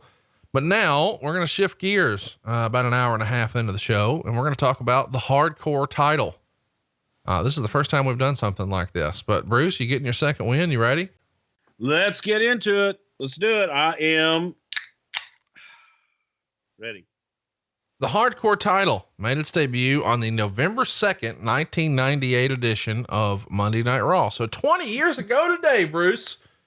I get a lot of heat online for, talking about anniversary shows, but I think it's fun. Why is that? I don't know, but It's good to visit. it is good to visit, so here we go. Let's talk about it. During that episode, November 2nd, 1998, we see Vince and Mankind talking, and Vince says he does not want him to interfere in the Shamrock Rock match, and instead gives him the hardcore title. And he says he feels like he's gained a son, and Mankind calls him dad. And this is an ongoing angle between Mankind and Vince, where Mankind is looking towards Vince as a father figure. And then eventually at Survivor Series, Vince screws Mankind in the finals of the world title tournament in his match against The Rock. Chat me up. What'd you think of this angle where Vince is the father figure for Mankind? I thought it was some of the most entertaining shit that we've done, and just getting to the many dimensions of Mankind and being able to get to the point where we could take Mankind to Dude Love, to Mick Foley, to Cactus, getting all those personalities. But so much of it, which I'm sure you're going to ask me, and as I've already told you, I haven't looked at any of these notes yet, so I may skip ahead. But so much of the hardcore title and the Mick Foley during this time came from a tape that Mick sent us when Jim Ross and I were really trying to get Mick Foley hired. Vince didn't want Cactus Jack, didn't want to have anything to do with him. But Mick was doing something at ECW where he was like an anti-hardcore or something like that. And he would get in the ring and he would just put a side headlock on and lay in the middle of the ring for 15 minutes. And then he would do these skits where he would go to a little small carnival and get on one of those little tiny Ferris wheels. And he would chant, "I'm hardcore, I'm hardcore." But they were really, really entertaining vignettes. So that's what we had pitched to Vince, is like, God, you got to see the dimension on this guy. He's not just this Cactus Jack character. This is some funny shit. And that was the kind of what brought us around to a lot of this shit and the anti-hardcore. Let's talk about the idea for the hardcore title. I know you're gonna deny, and toe the company line, which feels like it should be a shirt. But ECW has to be at least partly responsible for this hardcore title. I mean, even when you're telling this story, you're explaining an ECW angle, and the hardcore title. I mean, for those of you who aren't ECW fans, first of all, fuck you. Get with the program, join the WWE network, and watch the old ECW. Don't you make a face at me. ECW was awesome. Yes, yeah, that's why it's still in business. Yes. So many people loved it. Houston wrestling really sucked a dick too. That's why it's out. Houston wrestling sold out, man. Houston wrestling, the owner died, man. Don't speak ill of the dead. I love you're just going to pivot to how can I win? How can I win? So let's talk about ECW and how you guys really just ripped it off with this hardcore title. Yeah, we did rip it off. We did rip off the skit that Mick Foley did. And that was where the hardcore thing was. And the fact that Mick was this hardcore legend. And that's how people viewed Mick Foley all the way back to his days in Japan, where they did the real hardcore stuff that Heyman ripped off from Onita. I don't even know what to say to that. FMW. Yeah, they're out of business too. By the way, did you see that our boy Joey Janela is bringing Onita to the United States WrestleMania weekend and sold out in like 60 seconds or something?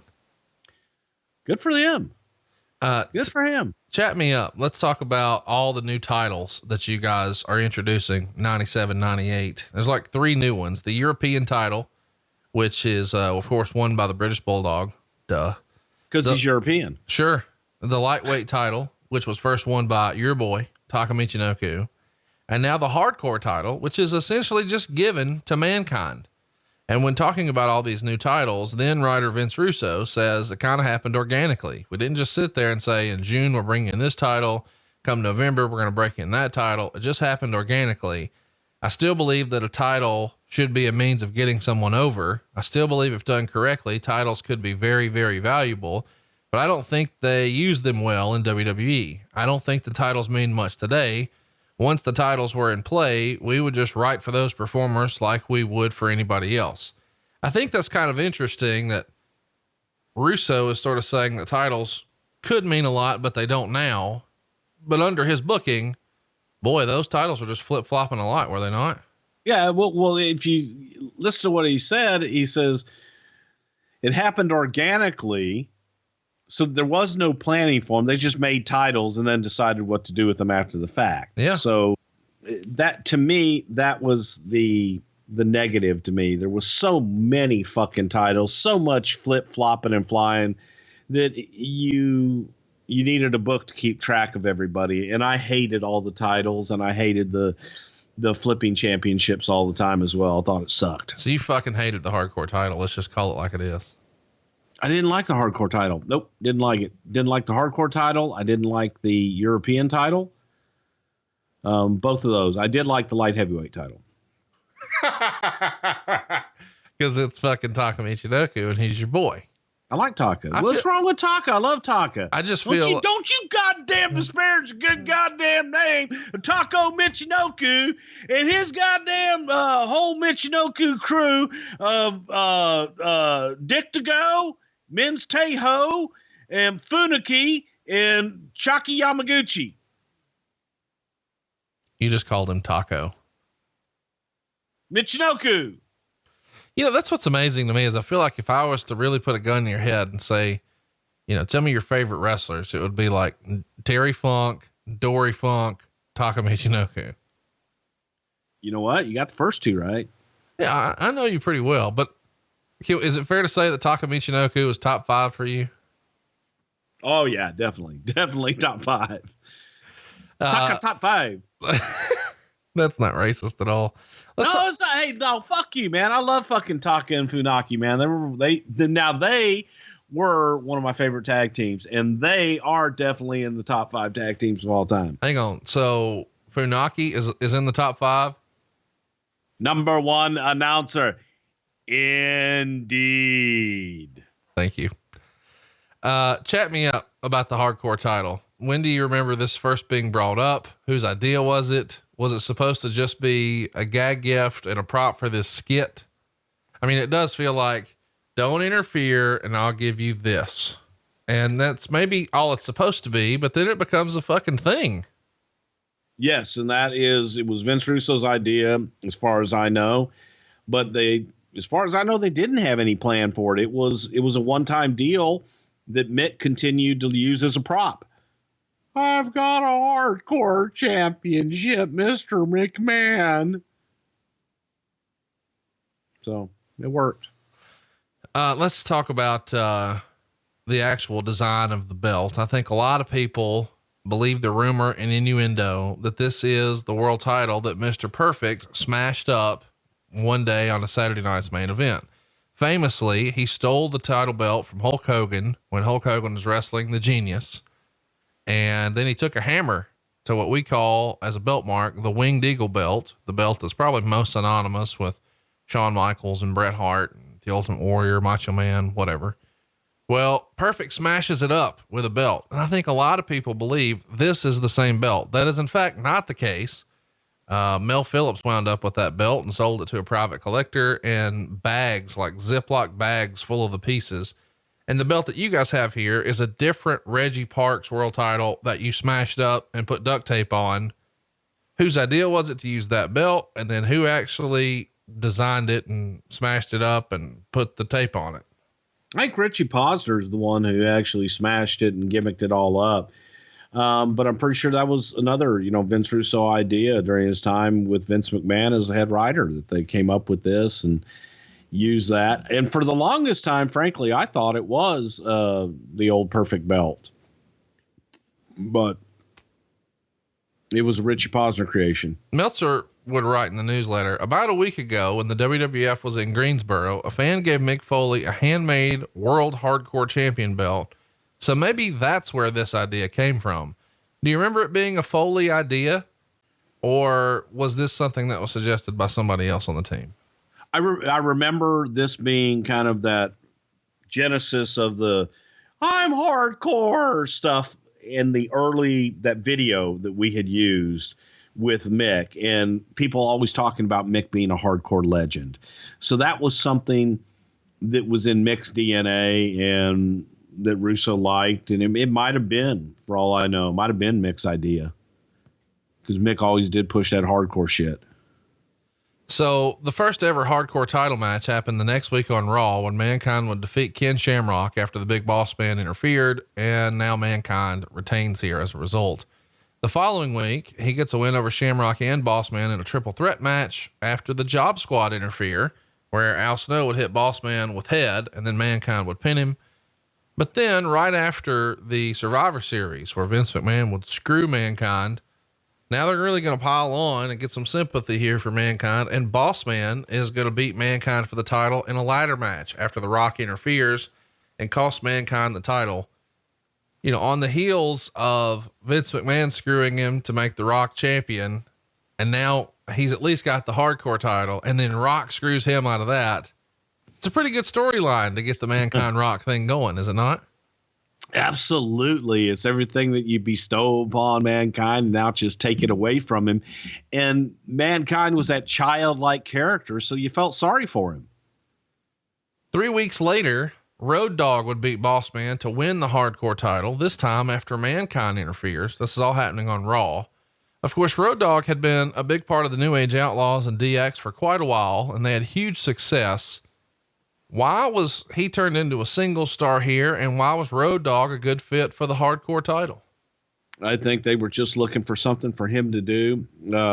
They wanted to split him up, them being the New Age Outlaws, and have Billy become Mr. Ass and Road Dogg go on to become a singles.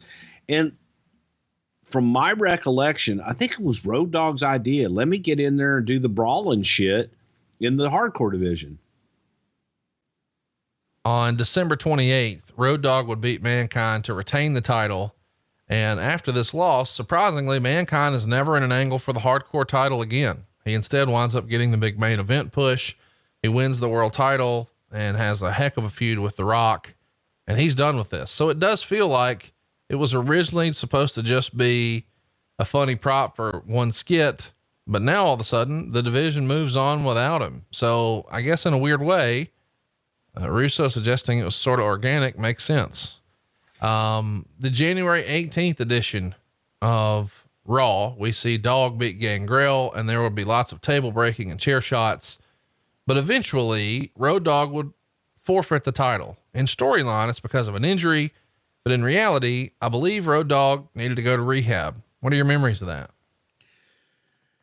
Well, Dogg has had his issues well documented over the years, and it was just a bad time where he was doing a lot of drugs, a lot of the time. And I believe that this was the one where he met Vince and I at the hotel. And it was kind of like a movie almost, where when he came out of the door, you hear all this commotion and everything in the background, and smoke billowing out and naked girls running around and a band playing and all this other shit. And then the door shuts and it goes quiet, and he professed his sins to us. That didn't actually happen, but that's how I see it in my head. No, Brian was waiting for us in the lobby of the hotel, and Vince didn't want to talk to him. And I talked to him, and we decided it was best for him to go into rehab and get his shit straight. And he struggled for years. And I'm so proud to say, that he's doing absolutely great now, and shit, working head of creative for WWE, man. And couldn't happen to a better guy, more creative guy. Al Snow and Bob Holly start to work together, and that leads to a title match for the vacant hardcore championship at St. Valentine's Day Massacre, which we're going to be covering this February. And Bob would write in his book, he didn't think he was there for any other reason than to put Al over, who was coming off a really good push with Head down in ECW, but he was excited he finally got a pay-per-view payday. And as a result, though, of being in this match, it's the birth of Hardcore Holly. Talk to me about the transformation here from Bob Holly to Hardcore Holly. Well, shit, again, nothing planned, and it was totally organic. It was something that just kind of happened. They had this match, and the idea, I want to say it was Al Snow's idea, to kind of work all over the building and then go outside and do that spot in the river. And it was freezing outside, but the birth, it just organically happened, man. And Bob Holly kind of fell into his own. He was stiff as shit, did some crazy stuff, and didn't mind taking the stiff stuff back. So Hardcore Holly, he was born. It is quite an interesting match. If you haven't already, you should go watch that one, the St. Valentine's Day Massacre match with Bob Holly and Al Snow. Let's talk about March 15th. We see Billy Gunn beat Hardcore Holly on Raw for the hardcore title. And when you think of hardcore, you don't really think of Billy Gunn, but now we've had not just one member of the New Age Outlaws with the belt, but two. Is this a case of we got to get Billy something, so put him over there? Yeah, and we had the one outlaw over there, and he's now in rehab. Let's go ahead and do it with the other outlaw and get him involved in it. The hardcore division was kind of a catch-all. If you don't have something to do, just throw him over there. Throw him in hardcore. That gets us to WrestleMania 15, and this is going to be there's going to be a lot going on here. Bob Holly is going to regain the hardcore title in a 3-way match over Billy Gunn and Al Snow. And the crowd was pretty dead until Al Snow pulled a hockey stick out from under the ring. And now we get a "Let's Go Flyers" chant, but they're using everything here. It only gets a 1.25 stars. And this is the first time that the hardcore title was defended at WrestleMania. Where's Vince on all this? Somehow I don't imagine when he first had the vision of WrestleMania, he ever imagined there'd be a hardcore title defended at it. No, I don't think anybody had that vision of a hardcore title at WrestleMania, much less with all the gaga and the gimmicks involved in it. But this was during the time of throw shit up at the wall, and there's going to be something for everybody. At the Backlash pay-per-view on April 25th, Al Snow is going to win it back from Bob Holly. And there's lots of blood here. And I guess one of the more fun spots is when Al Snow would hip toss Bob Holly off the TV truck onto the roof of a car. You guys are asking them to do quite a bit here. Are the guys laying out their own spots with these crazy matches? Or you've sort of told us before, whenever a big ladder spot would happen, it would be Michael Hayes suggesting to Jeff Hardy. Right. Is anybody, what if you threw that sumbitch off the truck onto the roof of the car? Is something like that going down here? Or are the guys coming up with it on their own? This was the guys were coming up with a lot of shit on their own, and guys, whenever they would be in the hardcore shit, would always look for, how am I going to top what I did last time? And both Al and Bob Holly were always looking for something else to do and something kind of spectacular. So they'd walk around the building and see, hey, could we do this?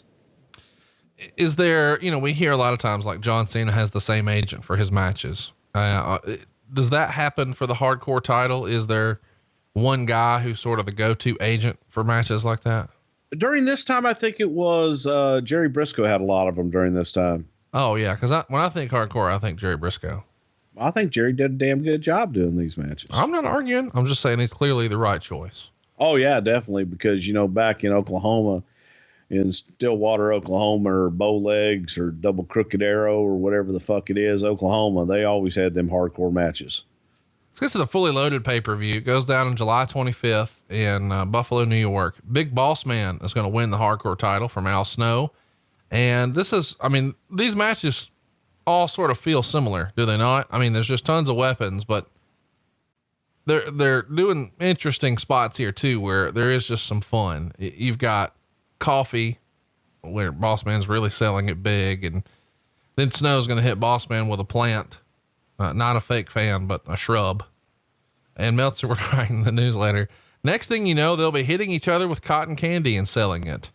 Then they're trying to run people over with a golf cart, but it won't stop. It won't start. And then they eventually broke a bottle over Al Snow's head and then handcuffed him to a gate across the street and starts nailing him with the nightstick. Lots of silliness here. Where are you on the hardcore title at this point? I'm trying to think, okay. And you kind of summed it up when you first started talking about it. They all started looking alike.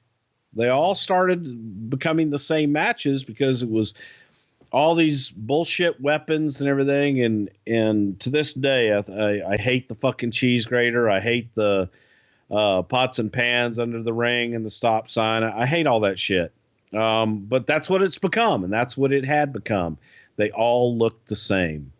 And I just kept thinking, what do we do next to make it different? Well, by SummerSlam, they start to involve a dog. This time it's Pepper, and he's at the center of this Al Snow Big Boss Man match for the hardcore title. And Boss Man's going to throw down this pet crate very hard with the illusion that Pepper's on the inside. And there's a guy in the back with crutches. So of course they're going to use those. They're going to destroy a soda spot or a soda dispenser. They're in the men's room. They're using those, I don't know, urinal cakes. They're breaking bottles over each other's head. Yeah. It's wild. 2.5 stars is what they got here at SummerSlam. And this time they actually had an angle with it because it's Al Snow, Big Boss Man, and Pepper at the center of things. You know, some of this stuff was fun when it happened, but when you go back and look at it, it's pretty fucking dumb, is it not? Well, maybe so, but the stuff that for this match in particular, it was interesting and it was fun because we took it outside. We went into different places. But you're going to find a recurring theme here. It all starts to be the same shit. Yeah. And the belt is really flip flopped. I mean, I guess we should mention Boss Man is going to win it a few days later. So he's like a 3-time hardcore champion or something like that. On September 9th though, he's going to challenge everybody on SmackDown. Davey Boy Smith shows up and pins him in 55 seconds to win the hardcore title. But then Davey Boy just gave it to Al Snow, who at this time is wearing his old Leaf Cassidy costume. The Unforgiven pay-per-view on September 26th had the Kennel from Hell match. And I think lost in the story for that, which we've talked about before. It was for the hardcore title. And we've talked about that a lot in the archives. -2 stars. Is this the most infamous hardcore title match? Cause I kind of even forgot that the belt was on the line there. There's so much other bullshit going on there. You just took the words out of my mouth. I was just going to argue with you. That was for a fucking title. Jesus Christ. It's the most infamous match of all time. The fucking drizzling shits. Goddamn dogs humping on the outside, shitting and pissing all over the place. Yeah, it was great. On October 12th, Bossman would regain the title in a triple threat match against Big Show and Al Snow. He's going to pin Big Show after a nightstick shot to the head. Pretty random. Around this time though, read that again. Yeah. Yeah. A nightstick shot to the head off the apron at 2 minutes and 55 seconds for your winner. What the fuck are we doing? Here's what's fun though. Like at the time, as silly as some of this stuff sounds, it's over. It's getting a reaction. People are looking forward to it, to the point that WCW creates their own hardcore title. And it's not a funny, silly belt held together by duct tape where it was supposed to just be a gag gift on a single skit. They make like a real belt with Joe Marshall with like, you know, a design and gold and the whole deal, not just an old belt with tape on it. What'd you think when you found out WCW was going to create their own hardcore title and they were going to make Norman Smiley the first hardcore champion? Copycats. I don't know why that's funny to me, but it is. Test is here's the funny thing though. I think that people always look at Norman Smiley as the wiggle guy. Is that right? Yeah. The big wiggle, but he's a badass wrestler. Dude, he's like a shoot badass motherfucker. He's like a badass wrestler judo guy that will fuck you up if he wanted to. But it is fun though, that a guy who has legit credentials like that could also make you laugh. Yes. Yeah, very entertaining. To me, he's reminiscent of like Ernest Miller, where you know he's a badass, but he can also be way over the top, silly ha. I just think that's awesome that you have that sort of depth of character. And it's funny you bring up those two names because those are two guys I'd pick immediately to have my back in a fight. Yeah, no doubt. Crash Holly gets a win over Test to win the hardcore title on February 22nd. And when I think of the hardcore title, I think of Crash Holly because it feels like he was in the middle of this division for everything. It's probably his claim to fame. I mean, I think he held the thing like 22 times or something. And he's the guy who I remember, and I believe he was the first one who says that he's going to defend the hardcore title 24/7. Probably the thing he's most notable for. Who came up with the idea of putting it on Crash Holly, and more importantly, the 24/7 concept, because it is going to add another layer to the belt. Oh my God. I don't remember who the hell came up with the idea, but the idea of the 24/7 just opened it up so much to now all of a sudden you don't have to worry about what you're going to do in the arena. We can tape these segments anywhere and everywhere. That helped us get to what do you do next? And that let us have some levity with the damn thing and make it different.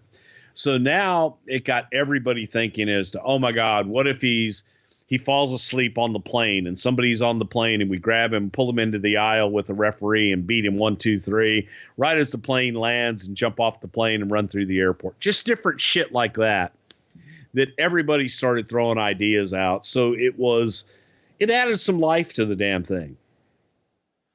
On the March 6th Raw, we see the first attempt at someone winning the title under this new rule. We're taken to Crash's hotel room where he's wearing pajamas, and the Mean Street Posse are going to wake Tim White up, have him put on a referee shirt so they could win the hardcore title. They deliver room service as a guys to knock on the door, and one member would try to pin him, but then another member would pull him off. They start fighting each other. So Crash runs out of the room.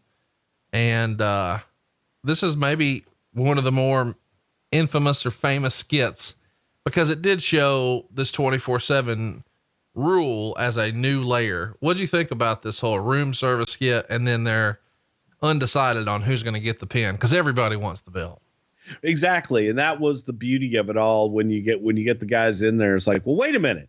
We beat him now. Why should you win? And then that fight goes into another fight, allowing the champion to just get the hell out of Dodge. And the three guys that are there to win the title are now fighting each other.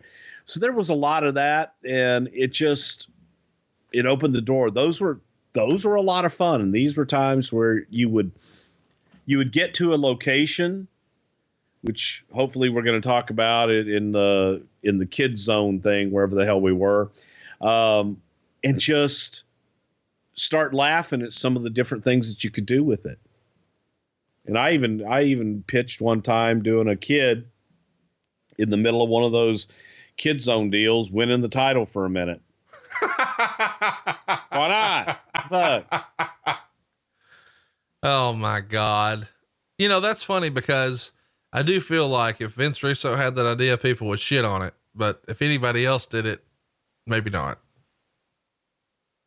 Well, it was my idea, so it was great. Sure. That's what I mean. Yeah. You know. We see a few more skits like this with the Mean Street Posse and Crash. On SmackDown, they attack him as he's going to his car. They start beating on him, and magically a ref shows up and they start going for pins. But again, they're pulling each other off. So as they're fighting each other, Crash jumps in the car and speeds off. And we see the first title change under the 24/7 rule on March 13th, when Pete Gas finally beats Crash at the airport. But Crash wins it back just a few minutes later. Tell me about this airport pinfall. Do you remember this title change in an airport? Yeah, I think it was in Albany. And we did it down at the baggage claim. We had to get in and get out. So they gave us permission. They allowed us to shoot there and everything. They're really nice, but people are, you can't stop an airport down as much as we would like to. It's like, hey, can y'all just stop them planes from landing here real quick while we go and do this hardcore match? But they were nice enough to allow us to do a little part of the thing on the baggage claim. And it was interesting to say the least, because you can't have civilians in certain parts of the airport and just all I don't think even today, there's no way we could have pulled that one off. But they were nice, and we just knock it out and get as much shit done as quickly as you can. And once you're in it, they can't really stop you. Crash starts working matches with Taz around this time. And we talked earlier about guys who benefited big time from the hardcore title. Was there ever any, serious consideration to having Taz getting a run with the title? I mean, he's an ECW name. It feels like he would have been he could have been a natural fit to be like a long-term champion with the belt, if you really wanted to make the division mean something. Or at this point, was it more just funny haha to you guys? Well, I think that Crash probably made it mean as much as it ever was going to mean when he had it doing the 24/7 rule. But I think Taz probably took himself a little too seriously. Well, the fuck am I going to play ha-ha with the fucking hardcore title? I'm a suplex machine. So I don't think he would have wanted to do all the stuff that we wanted to do with it. I mean, you did smash a candy dish with him though. I mean, he was involved in some silliness. Smashing his candy dish is real, brother. I can't do Taz. I haven't heard him in a long time. I used to be able to do Taz. I used to do it too, but now I forget. Well, how does Taz go? Well, he does have a podcast that you could listen to. It's called The Taz Show. I thought it wasn't a podcast. I thought it was not a radio show. It's not a podcast. No. It's an entertainment vehicle, bro. Well, that's Russo. He has a podcast now and a radio show, 2 separate things. Wow. Cool. Not keeping up with Taz much these days. Sorry. March 16th, 2000, crashes at Funtime USA. Yes. And this is where you wanted to talk about it. The Headbangers walk in the front door with Earl Hebner and start randomly asking people if they've seen Crash. Mosh goes upstairs, finds him, starts to beat him up, and Crash got the upper hand and throws some balls at him, slides down a slide, and the cameraman follows him down the slide. And as soon as Crash got to the bottom of the slide, Thrasher hits him with a garbage can and tries to pin him. He gets a 2 count though, because Mosh pushes him off. By the way, I should mention Crash is actually wearing the belt this entire time, and they double team him, whipping him with the title belt. And then Mosh takes his pants off, his belt off of his pants, not his pants off. That'd be a different type of thing. And whips him with that. And then Crash got away and runs into a giant play set with balls in it. And, Crash hits Thrasher with a leaping clothesline into the balls, and then Mosh with a Hurricane Rana, and then runs out of the building. And this feels like a Bruce Prichard especial. Damn right it was, man. We had fun doing that. It was a blast. I think Jerry Briscoe came with us, and we first thing I did when I walked in, I said, got to do something in the ball pit.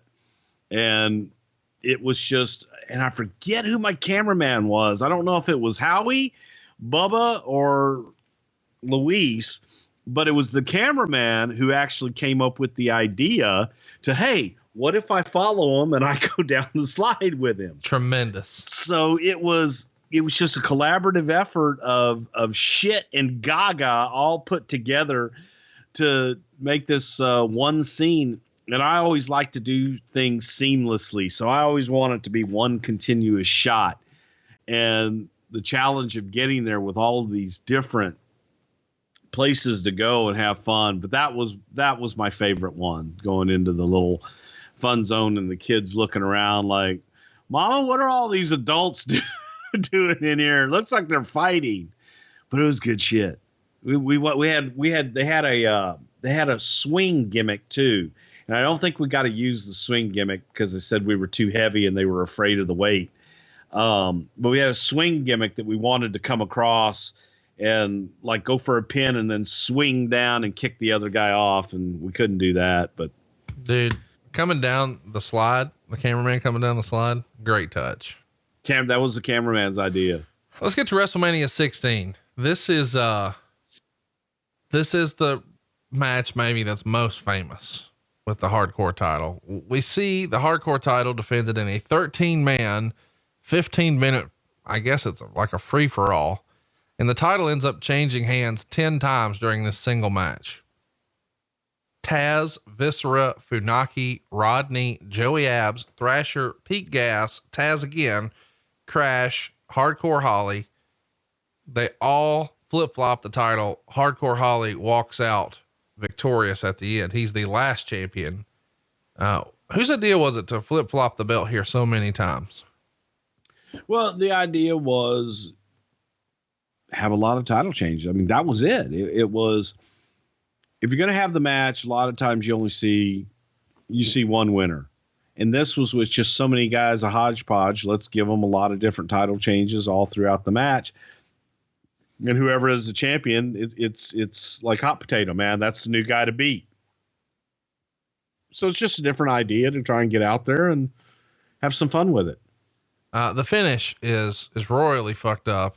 You should go watch the finish to this. If you haven't seen it in a while, it was supposed to end, differently maybe than the way it did. You'll see referee Tim White counting. Well, you probably need to see it. Maybe we'll link it or something, but it is on the WWE Network, WrestleMania 16. The next night on Raw, Crash would regain it from Hardcore Holly after the Acolytes attacked Hardcore, and then Crash would pin him. On April 11th, Saturn would beat Crash Holly to win the hardcore title clean, but then Taz would run out and pin Saturn right away to regain the title. But then Crash pinned Taz and got the belt back again. So at this point, you guys basically need like a full-time person on staff just to keep up with all the damn title changes. Do you know it? Well, who the hell is really keeping track of all these damn title changes in the first place other than Dave Meltzer? Well, I'm pretty sure that the PWI Almanac was. Okay. Did you ever see those little books they sold in bookstores that would show everything that happened in wrestling for the last year, but it would list title histories? Man, this hardcore title history, it was just page after page after page after page. It's unbelievable. Yeah, I saw them. I never actually read them because I pretty much had lived them. Yeah. The April 24th Raw, the Hollies beat the Hardys in 2 minutes and 37 seconds when Bob pinned Jeff after Crash hit Jeff with a garbage can lid. And then Bob pinned him after a drop kick, and they have a big brawl after the match involving Taz and Saturn. And in the melee, Matt pins Crash after Jess gave him a swanton. So a few days later on SmackDown, Crash regains the title from Matt again. It's fair to say that this is essentially the story of Crash Holly, is it not? Yes, it is. And it's, maybe, you know what would have been really profitable then is if we had a keep up with the hardcore championship book at the time, and just with about 1,000 pages in it. So you could record every single time that the title changed hands. Can you follow the hardcore championship? God damn. There's a lot. At Backlash on April 30th, Crash Holly scores the first pin to retain the hardcore title in a match where Matt and Jeff Hardy, Perry Saturn, Bob Holly, and Taz are all involved. They go about 12.5 minutes, and it's stiff, but almost like a battle royal because there's so many guys brawling. It is sort of hard to watch and call. And JR is putting over that Taz is a former ECW champion. And this is before ECW's out of business officially. So it's sort of interesting to see that being acknowledged here. Of course, there is a stage fixture because they had different sets for the pay-per-views here. And so there's like this moving hook, and Crash and Matt Hardy are going to climb up this thing, and Crash ends up falling first, but he hooked his ankle and is hanging backwards, a spot where Pat Patterson probably made it most popular in 70s cage matches before finally falling. What do you remember about, using these pay-per-view sets for hardcore matches? I think a lot of guys online really miss these old pay-per-view themed sets, especially when you could see the guys get involved and use those as part of the match. Well, absolutely. And that was part of the excitement of getting to the arena early. So you could walk through and go, okay, we could use that. We can come off of that. Hi, what if you jump off of that? Just different things that you can put into the match and make it unique, and having the unique sets lends itself to that. So it was always fun to see. You would see drawings of it and have ideas, but you really wouldn't know until you got there and find out what you can hang off of, what you can climb on and not. Well, they were doing everything they could here. You know, they're jumping off of that deal. They're hitting people with street signs. They're using cookie sheets, literally everything you can think of, including a swanton off a ladder. But as they're doing all of this, Crash pins Taz and Crash is out of there. The Insurrection pay-per-view, the British Bulldog, because we're in London, he has to win a belt, and it's the hardcore title. He beats Crash. But of course, a couple of days later, on May 11th on SmackDown, he's defending the title against Hardcore Holly, but the match ends when Crash comes out and hits both Bulldog and Bob with a garbage can lid, and then pin Bulldog to get it right back. Was that like a rule? Hey, we're going to England. Got to put the belt on Davey. Well, yeah, as long as Crash can take it off of him later. 3 days later, gone.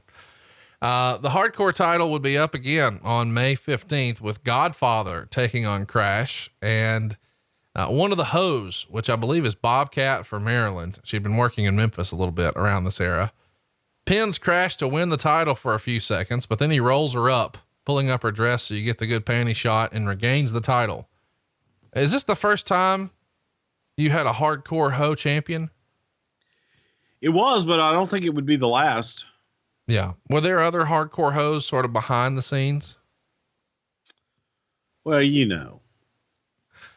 Oh my gosh. On the May 18th SmackDown, we see Crash sleeping in a room trying to get rest.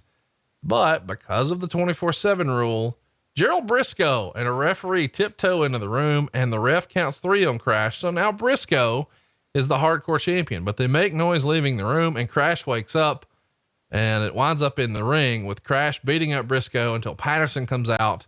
Crash breaks broomsticks on Briscoe and then Patterson pulls down his pants and shows his underwear. What's the rule of thumb anytime Pat's going to show his underwear on TV? Yellow in the front, brown in the back. Crash stops Patterson with a low blow and then takes the broomstick and sticks it right up Patterson's ass. How much fun were you having with this? Well, there comes a point where you just have to have fun, damn it. You know what's fun too is in this era, Gerald Briscoe is perceived to be an old timer and he's way out of place. He shouldn't be here. Yeah. He's 53 when he wins the hardcore title, which coincidentally is the exact same age as Shawn Michaels and The Undertaker today. The day of Crown Jewel. And Jerry Briscoe at 53 could probably whip 98% of the guys on the roster in real fight. But seeing your buddies involved here for the hardcore title, with the underwear spots and pinning a guy in his sleep, these are your buds. You had to be getting a kick out of this.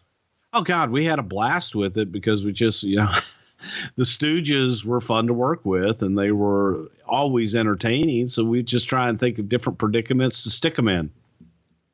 On the June 12th Raw, Crash would pin Patterson and Briscoe before Briscoe ran off and they wind up in the ring where Crash can pin Briscoe in 2 minutes and 27 seconds to win the hardcore title. Lots of silliness here, garbage cans and whatnot. A week later, he beats Bob Holly by DQ. And after the match, Bob decks him. Backstage, they're doing a celebration and Patterson breaks a bottle over Briscoe's head and pins him.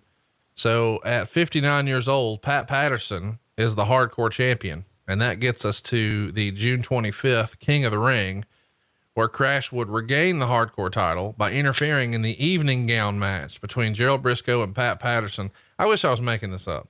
I just want to start that sentence again.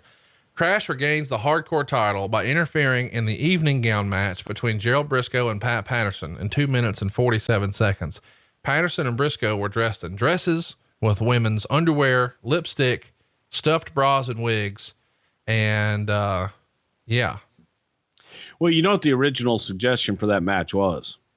What's that?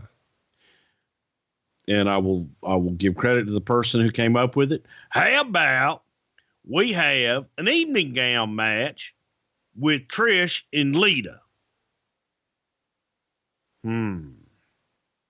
What do we do with the Stooges?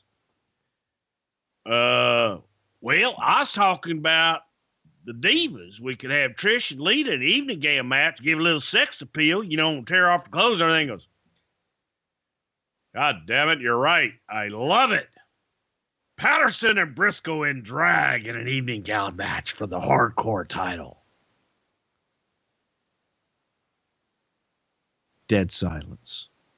We're looking at each other and thinking, okay, come on with the punchline.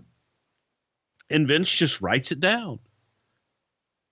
And Michael says, boss, I don't think you understood what I meant. I was thinking Trish and Lita against each other in an evening gown match. God damn it, Michael. We've seen that. We've never seen Patterson and Briscoe in drag. You gotta think entertainment. And that's exactly how that conversation went. We're all sitting there scratching our heads going, how in the fuck did we get from that match to this match? And that's the one Vince loves. So therefore, that's how we got our Patterson and Briscoe in drag. How did how did Briscoe react to being told he's going to be put in drag? I'm not going to do it. You want me to wear a dress. Yeah, and lipstick and makeup and a wig. fuck you. I'm not gonna do it. Pat already had an outfit picked out, the whole 9 yards. What shade of lipstick he was gonna wear, everything. But it was probably one of the most talked about, highest rated things we ever did. Meltzer would write, about the only funny thing was Briscoe getting mad at the person showing him the dresses, saying that since he's the champ, he needs to look better than Patterson. And then actually Patterson's interview complaining about the dresses was pretty funny. If they just canceled this travesty. Patterson kissed Howard Finkel, which I can almost bet money Finkel didn't know was coming. Ross mainly did gay jokes about Patterson, such as his part-time job as doing rear end work at the body shop. And Patterson stuffed a banana in Briscoe's mouth. And Ross mentioned there was no telling where that banana had been. Boy, that's funny. The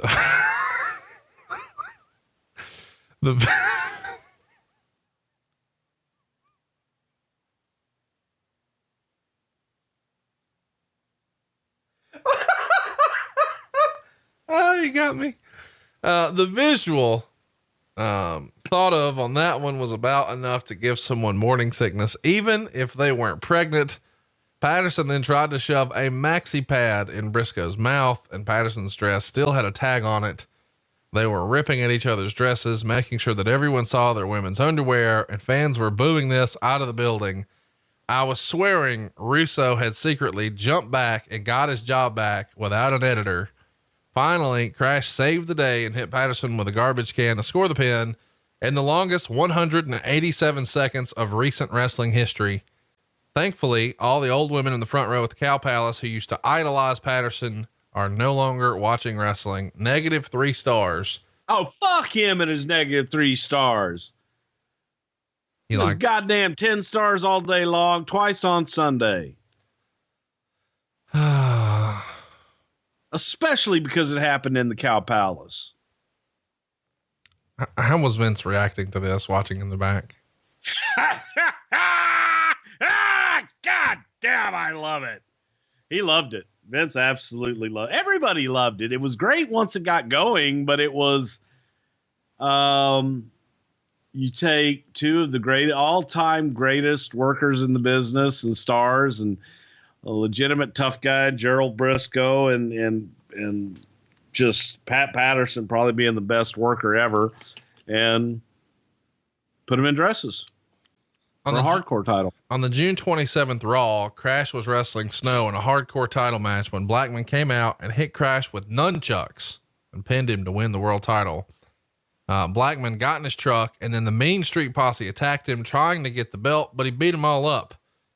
Blackman here, being in the hardcore title division now, it feels like what you said. It was a catch-all. Hey, we don't have anything for him. Slide him over there, right? Blackman fit. Jesus Christ. If there's ever anybody that could fit into the hardcore division, because Blackman as a shoot would do all this shit with nunchucks and sticks and bow sticks and staffs and all this other bullshit.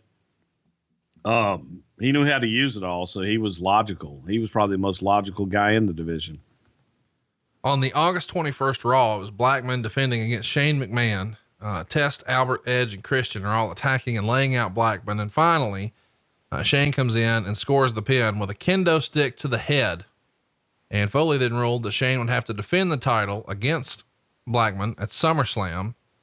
And Foley then counted to 2 and said he was going to waive the 24/7 rule until after the pay-per-view, because Shane was trying to just lay down and have Edge or Christian pin him, so he didn't have to fight Blackman at SummerSlam. And this is one of the more famous skits that Shane McMahon's ever been involved in.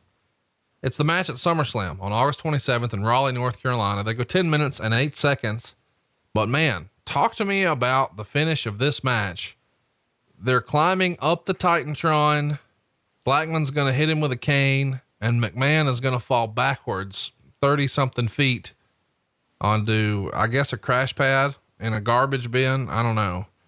But Ross and Lawler are saying that it's 50 or 75 feet tall, but it is way, way up there. And of course he does a stretcher job after. Talk to me about the finish here, this big bump that Shane McMahon decides to take.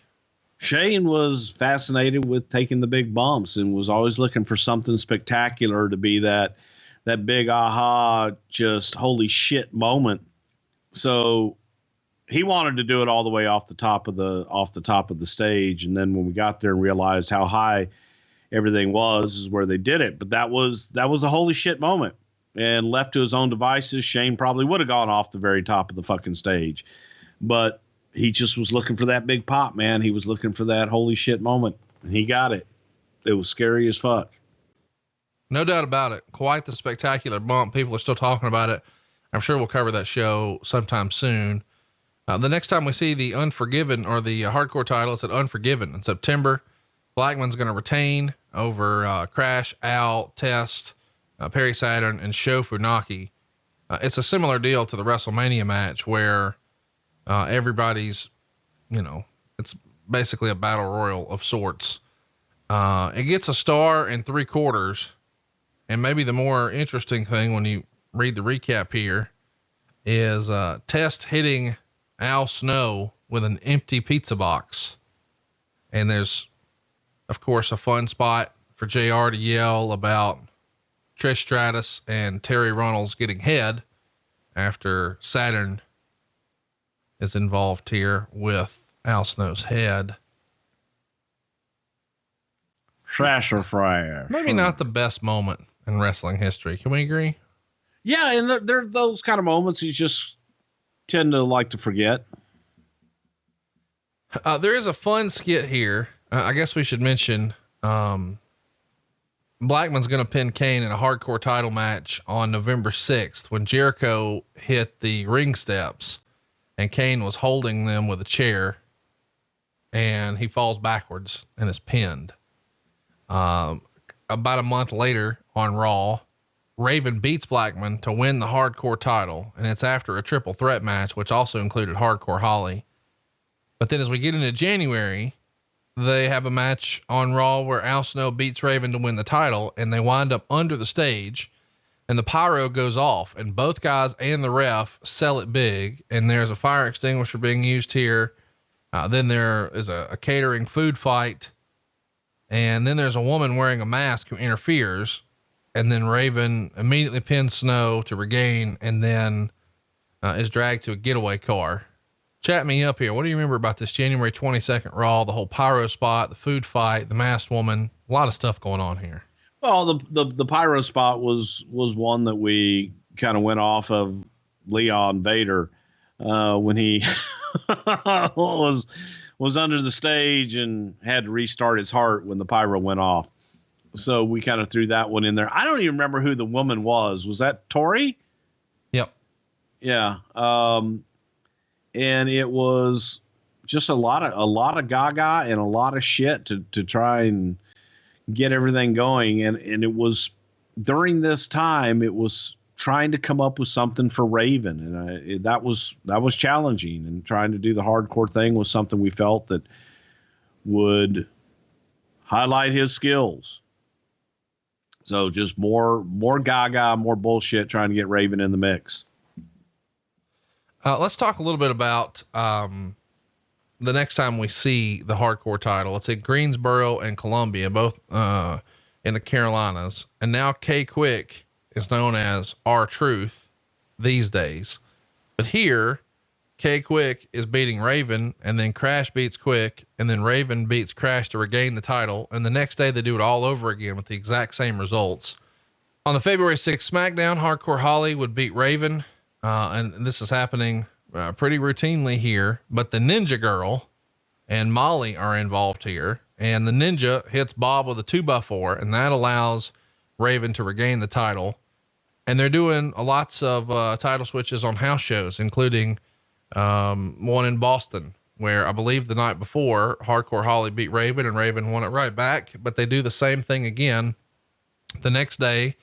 And then the following week on the 17th and 18th, I think then they're in Iowa and Missouri, but they're just flip flopping the titles with Al Snow, Blackman, Raven, Hardcore Holly, all over the place. As we get to No Way Out from Las Vegas at the end of February 2001, Big Show winds up being the hardcore champion. And this is the first time we've seen him involved like this. Why was Big Show put into the hardcore division? Because who's going to beat him? He's a goddamn giant. God damn it, he's huge. What can they hit him with? And getting Big Show involved in it gave him something to be champion of, and also the whole thought of what can you do to the big bastard? The Steve Blackman nunchuck spots were fun at the time, but I think my favorite thing in this match from No Way Out is when Crash runs in dressed as a popcorn vendor. I don't know why, but that's funny stuff. Let's get to WrestleMania 17.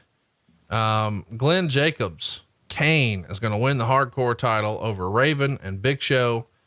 No Pete Rose interference here at WrestleMania 17. It gets a star in 3/4, and Kane's jumping off the stage. Lots of interesting stuff here, including a golf cart. I mean, we're running over dudes with golf carts. That's where we are. What do you remember about the hardcore match here at WrestleMania 17? Well, dude, we had walls built. We had the big glass thing built to put them through backstage and all this other shit.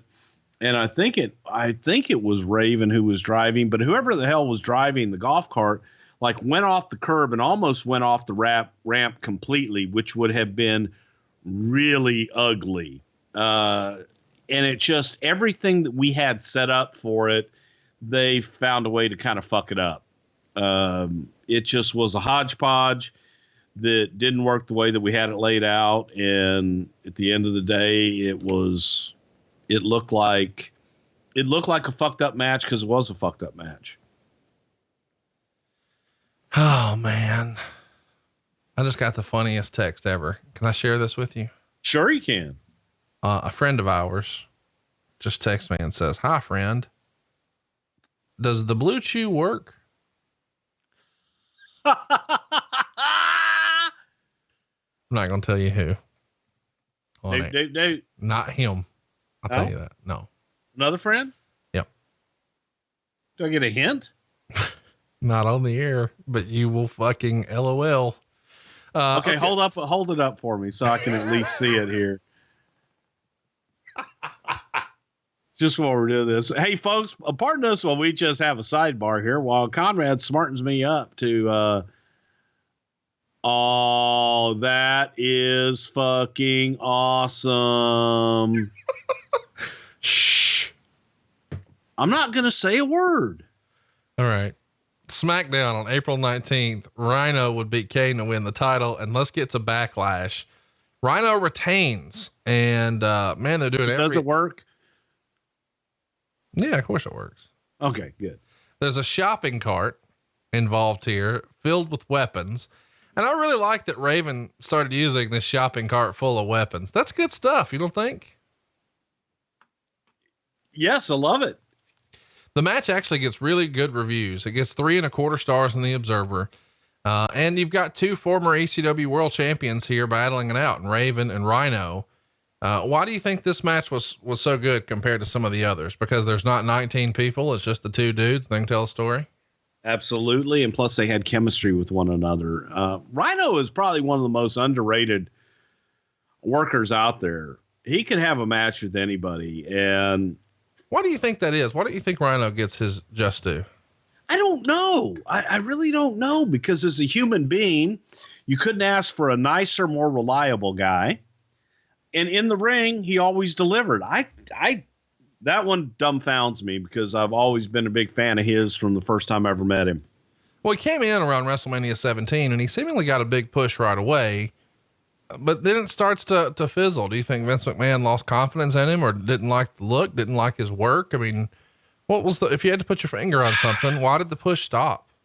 I don't know if it was that intangible that could possibly explain why, but for me, I always looked at him and thought maybe his promos weren't that great. Goddamn, I could have got around that, because again, for the human being that he is, that's the kind of guy you want working for you. Well, at the Judgment Day pay-per-view, he's retaining in a 3-way over Test and Big Show. That goes down on May 20th in Sacramento. Meltzer would say it was a lot better than it sounded on paper. And then the next day on Raw, Big Show would beat him with a choke slam on a garbage can to win the hardcore title. A week later, Jericho would beat Big Show. It is sort of interesting. I don't think when people think about the hardcore title, they really think about Jericho or Big Show. Why do you think that is? I remember specifically Big Show, but until you just said Jericho right now, I never remembered Jericho being hardcore champion. Well, as he's leaving with the belt, he's gored at the top of the ramp and Rhino pins him to get the title. So he had it, but for, I don't know, minutes, seconds. It's not a sustained run. Test would beat him on June 16th. And then on June 25th, Rhino would beat Test in 4 minutes and 32 seconds. Immediately after winning, Mike Awesome does a run in and power bombs Rhino on a ladder. And then he pins him to win the hardcore title. So now here's another former ECW champion as your hardcore champion. I can't wait for us to do a Mike Awesome episode. I have a feeling it won't be a really long show, but he was my absolute favorite in this era, man. I loved him. You know, I was a big fan of Mike Awesome in Japan and the stuff that he did there, maybe because he didn't have to cut promos, but I also liked the Leatherface guy in Japan who was Corporal Kirshner and the Leatherface gimmick and everything. But I had some good times with those guys over there, and they could tear it the fuck up. There was just something missing with the American audiences with both of those guys that just didn't connect. On the July 12th SmackDown, Jeff Hardy would beat Mike Awesome to win the hardcore title when Edge and Christian stop the Awesome Bomb and then do the concerto to give Jeff the title. Any fun concerto stories you can share with us?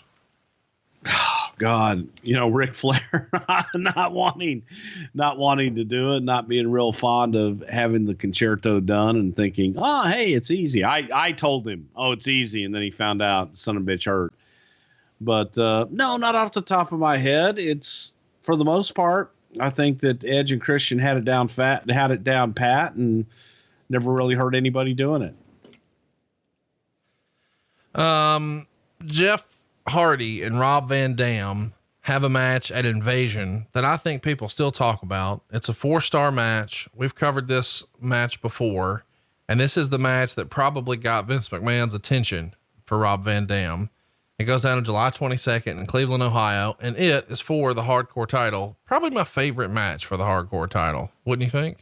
Yeah, because it was probably one of the best, because it was a good match. They went out and they beat the shit out of each other. They did some spectacular stuff. It brought both Jeff and Rob into the spotlight of people having to stand up and take notice and go, the fuck have these guys been? It was their style stuff. Jeff took everything Rob threw. Rob took everything that Jeff threw, and they had a great match and beat the living shit out of each other.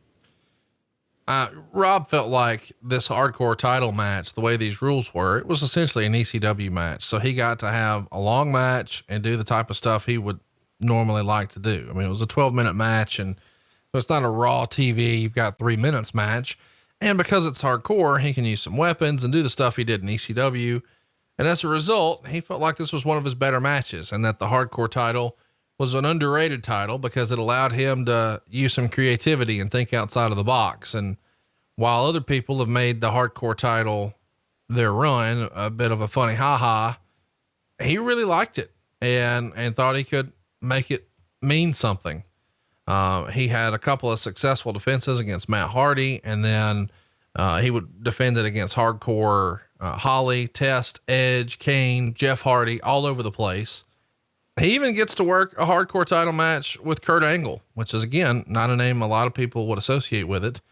But the big match that everybody's looking forward to is a ladder match. SummerSlam 2001 in San Jose. RVD beat Jeff in a ladder match to regain the hardcore title. And they go 16 minutes and 33 seconds. I don't think people think this is as good as the Invasion match, but still a really good match. 3.5 stars. Jeff Hardy and Rob Van Dam just seemed to make sense, didn't it? Yeah, they do, because they're both daredevils and they will both sacrifice their body to pretty much do anything.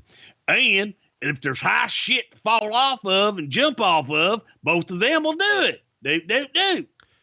A couple of days later at the SmackDown tapings, they do a rematch, and the match ends when RVD is on a table outside of the ring. Jeff climbs to the top of a very tall ladder and tries to do a swanton, but Rob moves and Jeff goes crashing through the table. It's a pretty amazing spot to see, especially just 2 days after a very physical ladder match on pay-per-view with Rob Van Dam. But because it's on SmackDown, it is sort of a lost spot, isn't it? I don't think it's a lost spot, but I think that it's a crazy spot. And I just always hated doing too much of that shit. And first of all, it always would scare the living fuck out of me, because you got to wonder, I don't care how good you are, how safe it is, just that margin of error. It just terrifies the hell out of me. On the September 4th SmackDown, Rob, as the hardcore champion, would pin the world champion, Steve Austin, clean in the middle of the ring. And Steve gets busted open, taking the Van Daminator. And I think a lot of people know that spot can be dangerous, and it got Steve, and he's bleeding as a result. But this is a big prominent spot for the hardcore title. It has been presented as a bit funny. Now Van Dam is having really competitive matches with it, but he just beat the world champion. That wouldn't have happened when Crash Holly or Pat Patterson or Gerald Briscoe were the champion. When was there a conscious effort to, hey, let's try to make this something? Is it just because of Van Dam, or had the funny stuff ran its course?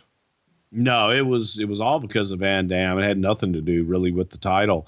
And it was a lot of the skits that we had done backstage where we found that there was chemistry with Steve and RVD.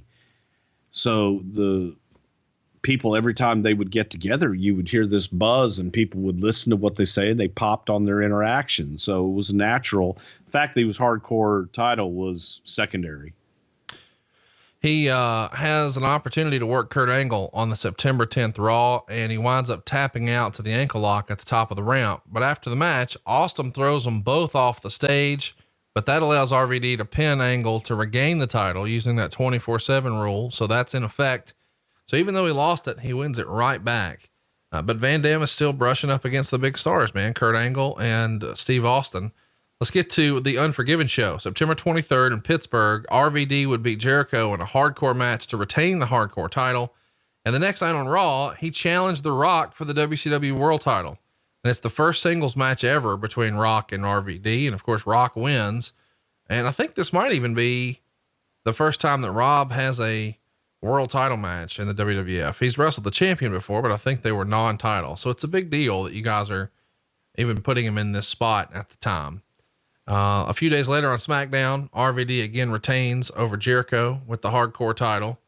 And now it feels like we're setting something up where Steph is doing commentary at ringside and is even getting involved. So RVD, as the hardcore champion, is in the middle of everything. Steve Austin, The Rock, Chris Jericho, Kurt Angle. The title means something now. On October 2nd on SmackDown, RVD would pin the WWF champion Kurt Angle, with the stipulation being that if RVD wins, Austin gets a match on Raw with Angle for the title, and Austin would beat Angle a few days later on Raw and regain the world title as a result. On October 15th, he's working with The Rock again, this time for the WCW title, and on Raw.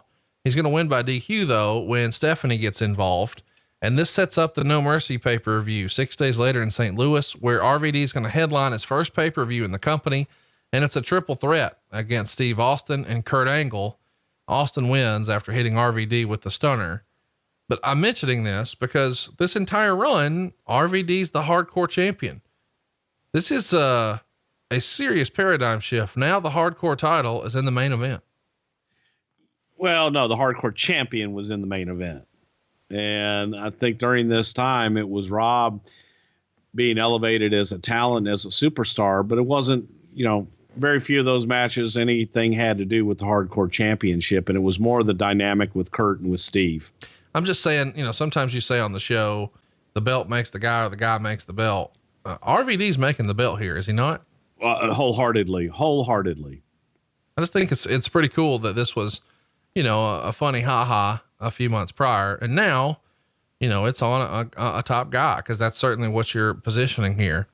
The night after that 3-way at No Mercy on Raw, RVD gets a huge win. Literally, he pins the Big Show in a hardcore match to retain the hardcore title. And it's a pretty creative finish. RVD goes to shoot the fire extinguisher into the face, but Show puts the chair up to block it. So RVD hits the Van Daminator and the 5-star splash to get the pin. That's pretty good. Who came up with that? That was, I think, Big Show's finish. That was Big Show's idea of, hey, what if we do this and I block it and then bam, he hits me with that fucking kick he does.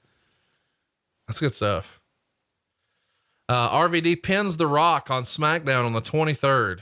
You heard me right. The hardcore champion pinned The Rock. And then, a week later, he pins Edge to retain, and he's continuing to defend the hardcore title on all the house show loops and TV. He would eventually lose the hardcore title to The Undertaker on December 9th, 2001. They go 11 minutes and 8 seconds. It's a really good match, 3.25 stars. And this is one of those where you said that, McMahon really took notice because he was in there with a top guy like The Undertaker, right? He hung in with the Undertaker. The shit was logical and the audience ate it up, and he was able, he'd worked with Rock, he'd worked with Steve, and now he's in there with Taker, and Taker kind of gives him the nod and the endorsement. It was a big deal, and he was put in a prominent spot, and he always delivered. I can't remember a time that Rob was put in a prominent spot and didn't deliver. But again, you talk about these things. I remember the issue with Rob and Undertaker. I don't remember the Hardcore Championship involved in it. Here's something that we haven't talked about in a while. Maven pins The Undertaker after The Rock interferes on the February 7th SmackDown. So now Maven is your hardcore champion. And of course, this is on the heels of Maven eliminating The Undertaker from the Royal Rumble. You may remember he drop kicked The Undertaker from behind and knocked him out, but now he's winning the hardcore title off of him. What's your favorite Maven match? I feel like we don't talk about Maven enough here, and it certainly felt like he had a big upside. But then after this little bit with The Undertaker, not so much. Taker tried, and that was Taker's idea. He wanted to work with Maven and try and make something out of him, see if there was something there, and Maven just couldn't keep up. Well, he's going to keep up for a little bit because he's going to beat Goldust on February 28th to retain. But then The Undertaker comes out and beats him up. Later in the show, while he's in the back getting attended to by the medics, Goldust comes in and pins him. So now Goldust is the hardcore champion, but it only lasts a couple of weeks until Al Snow beats Goldust on Raw. A few days later, Al Snow is defending against Big Show when Goldust gets involved. And then Big Show choke slams Al Snow. Maven runs in and pins Snow. So now Maven is your champion, and that's going to get us to WrestleMania 18, where the hardcore title is going to change hands several times throughout the pay-per-view. Spike wins in a Maven versus Goldust match. That's right. Spike won.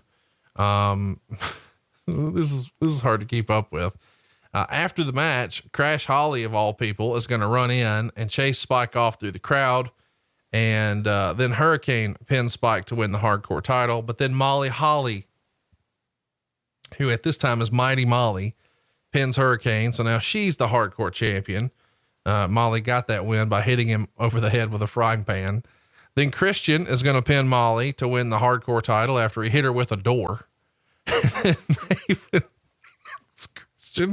Maven pinned Christian to win the hardcore title, and he grabbed the belt and leaves in a taxi. And so this is an interesting, we just had a run where the hardcore champion is in there with Stone Cold and The Undertaker and The Rock and Kurt Angle. And now we're hitting people with frying pans and doors and leaving in taxis again. What changed?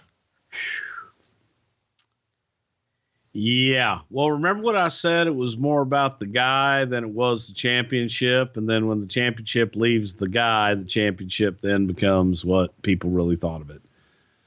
Well, Raven would defeat Maven. Hey, that rhymes. Raven and Maven. Oh, you got the Raven and the Maven. Out of paycheck chase. That happened on March 26th, but then they do a series of title changes on the 6th, the 7th, the 12th, the 13th, the 14th on all the house shows. William Regal would beat Bubba Ray for the title, and then Goldust would beat Regal, and then Raven would beat Goldust, and then Bubba would beat Raven. Yeah. Okay. Yeah. The ECW originals are all flip-flopping it on the 15th to Raw, where Raven would beat Bubba, and then Tommy would beat Raven, and then Stevie would beat Dreamer, and then Bubba would beat Richards. So there you go. There you go. Exactly. 19th and the 20th, same thing again. Goldust beat Bubba, then Raven beat Goldust, and Bubba beat Raven. This is almost like, this is really hard to keep up with. On the April 29th Raw, Stevie Richards would beat Bubba for the title. And then in Germany on May the 1st, Dreamer would beat Richards, Goldust would beat Dreamer, and then Richards would beat Goldust. The next day in Glasgow, Sean Stasiak is in the mix, and he's going to beat Richards. Then Justin Credible beats Sean. Then Crash Holly beats Credible. Then Richards beats Holly. Then Stasiak beats Richards. Then Richards beats Stasiak to leave with the title. What the fuck are we doing? The next day, Crash beat Richards, and then Richards beat Crash. And then they do a pay-per-view on the 4th in London. And here we would see Booker T beat Richards, then Crash beat Booker, then Booker beat Crash, then Richards beat Booker. So Stevie Richards, he's your hardcore champion. You got any good Stevie Richards stories? We don't talk about Stevie much on the show. Yeah, there's a reason. There's no stories there. I tried to bring Stevie in long before he came in, and he thought that he wanted to be a bigger star in ECW. So, yeehaw. On the May 6th Raw, Trish Stratus would face Jazz for the women's championship, but lose it due to Richards' interference. After the match, Bubba would attack Richards from behind and pin him to win the hardcore title. And then Raven appeared and pinned Bubba, but quickly lost the title back to Justin Credible, who was then pinned by Crash Holly. And then Dudley hit Holly with a trash can, so Stratus stole the pin from him. So now Stratus is your hardcore champion, and the Dudleys tried to attack Trish from behind, but Jazz sprayed him with a fire extinguisher. So Richard steals the final pin of the night after Dudley accidentally powerbombed Stratus through a wooden table. You keeping up with me so far? Yeah, he won. He's the champion. On the May 27th Raw, Terry Runnels would pin, this is real. Terry Runnels would pin Stevie Richards during an interview to win the title, but then Richards immediately pinned her to win it back. Terry Runnels, hardcore champion. She's hardcore. She's hardcore. She's hardcore. I got like 2 jokes. I'm gonna keep going. Yeah, well, I just let it breathe. I know. I'm showing so much restraint right now. The hardcore title changes on the house shows throughout the summer of 2002. I think you get the idea now. July 15th, we would see Johnny Stamboli pin Bradshaw to win the title, and Bradshaw later pinned him backstage to retain the title. And during his reign, your boy Bradshaw would rename the hardcore title the Texas Hardcore title, and it was changed to a custom title for him. Any memories of that? Goddamn right, because if it comes from Texas, it's tougher than nails, and that's real hardcore from Texas. You liked the Texas version? You damn right. That's the only version that ever really meant anything. All righty. God bless Texas. July 29th, Jeff Hardy would beat Bradshaw. So now he is the Texas Hardcore champion, and Stamboli. Are we doing? Stamboli beat Jeff to win it, and then Tommy Dreamer beat Stamboli to win it. When are we going to talk about Johnny Stamboli? Never. We just did. You just did. The next several weeks, Dreamer's going to trade the title with Stevie Richards and Sean Stasiak on house shows. I think you get the idea. But now it's Stevie's turn, or Tommy's turn rather, to have a custom title made. And his hardcore title has a New York license plate on the front. I actually like that better. I got to admit, I like that one too. I like the license plate one. So in case you're not keeping up, all they did here with like this Texas championship belt, it looks like a replica that's just been gimmicked up. Well, the same thing is true for Tommy's. He just took what looked like a tag belt at the time and then threw a license plate over the front with some barbed wire, which is kind of fun. Do you know if any of the ECW guys, I mean, we talked about how much Rob enjoyed his matches as the hardcore champion and all that. Do you know if any of the other guys gave a rip about the hardcore title and sort of viewed it as their own little nod to ECW? Like a guy like Tommy Dreamer, when he gets his own New York license plate version of the belt, does he care one way or another, or is it kind of cool? I'm sure Tommy probably cared and gave a shit. I think that the guy most synonymous with the hardcore titles, Crash Holly, he's the one that made it. And I think that it's funny when you go through all the names of all the champions and all the great names. To me, it was Crash Holly's title. Oh, for sure. On the April 19th Raw, the 24/7 rule is deactivated, and we also see a hardcore battle royal. And during that match, Bradshaw's going to win the title, but then Crash wins the title, and then Dreamer wins the title and leaves with it. On April 26th, this is a Raw at Madison Square Garden, and it's the night after SummerSlam 02. The Intercontinental Champion, Rob Van Dam, would defeat Tommy Dreamer to win the hardcore title, and he unifies the hardcore title and the Intercontinental title, and that's the last we ever see of the hardcore title. So technically, Thank God, Rob Van Dam is the last hardcore champion. Why did you guys decide to eliminate the hardcore title? It had just ran its course. it had run its course, and we were trying to eliminate titles. There were so many fucking titles that it just, nobody cared. It was pretty fun running through that list, though. You got to Good God. On June 23rd, 2003, there's a Raw where Mick Foley, who was the first hardcore champion as Mankind, was awarded the WWE Hardcore Championship belt, but not the championship, by the Raw authority figure, Steve Austin, for his contributions to hardcore wrestling. And Edge and Foley declared themselves co-holders of the championship as 2006 as a part of the ECW storyline to set up the One Night Stand pay-per-view. But the title was not defended and soon disappeared. So here's some random facts about the hardcore title. 52 different performers held the belt. Raven held the hardcore title 27 times, which is the most reigns. Sounds like a Jerry Lawler stat. Crash Holly held it 22 times. Stevie Richards held it 21 times. 4 women held the hardcore title. One of Godfather's hoes, the hardcore hoe, we'll call her. Molly Holly, Trish Stratus, and Terry Runnels. Hypothetically, which one of these women's probably the most hardcore? Oh, Trish all the way. She's hardcore. Big Boss Man holds the record for the longest hardcore title reign. He held it once 97 days. I'm pretty sure that'll never be broken, even if they bring it back. Steve Blackman held it for the longest combined reign. If you squish together all of his 6 reigns, that's 172 days. Who do you think is the greatest hardcore champion of all time? Crash Holly? Crash Holly.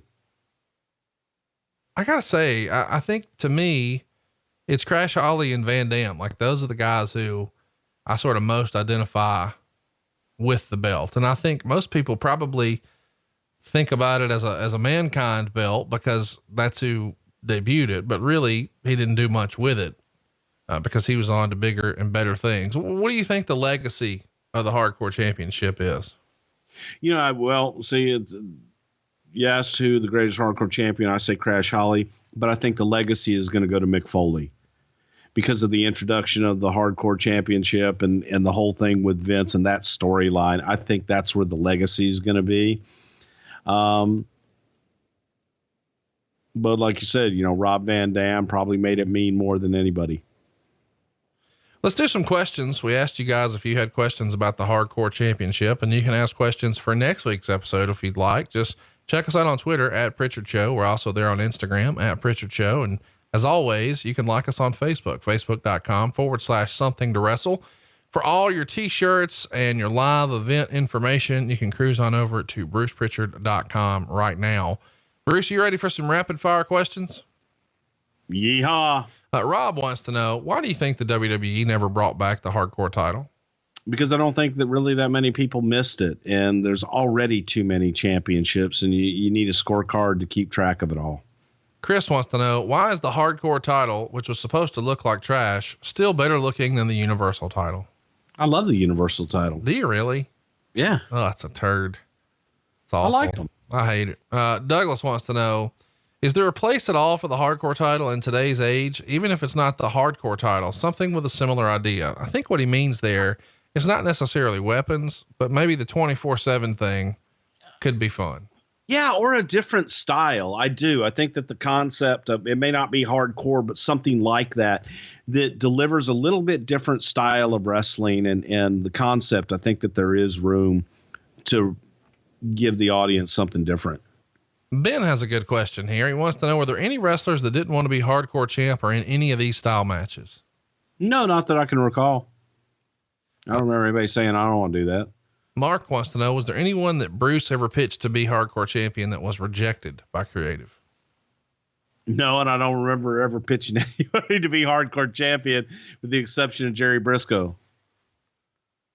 Jason wants to know, for the WWE universe, the hardcore championship was a cherished title because it gave us the 24/7 rule. Why did Bruce or Brother Love never challenge for that 24/7 rule? Well, the reality of the situation was, is if it was a shoot, who could beat me? No, I totally agree. I mean, cause you're how many time Black Belt Hall of Famer? 3-time. How many? Black Belt Hall of Fame. How many? 3-time. How many? 3-time.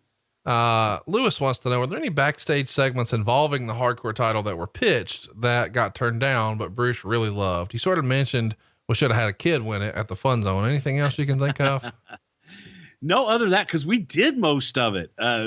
The crazier, the hardcore 24/7 pitches, they would come up in agent meetings where guys would just get out there, and the wilder the idea, the more likely it was that it was going to happen. So a lot of it got done. Kalaki wants to know, which McMahon would have been the best hardcore champion? Probably Linda. I think you're going to say that. Grant wants to know, other than Billy Gunn, were there any surprising names who wanted nothing to do with the division? I hadn't heard that Billy didn't want anything to do with it. I didn't know Billy didn't want anything to do with it either. I don't know that that's true. I don't know that anybody didn't want to do it. I think that most guys got into it and did what they needed to do at the time.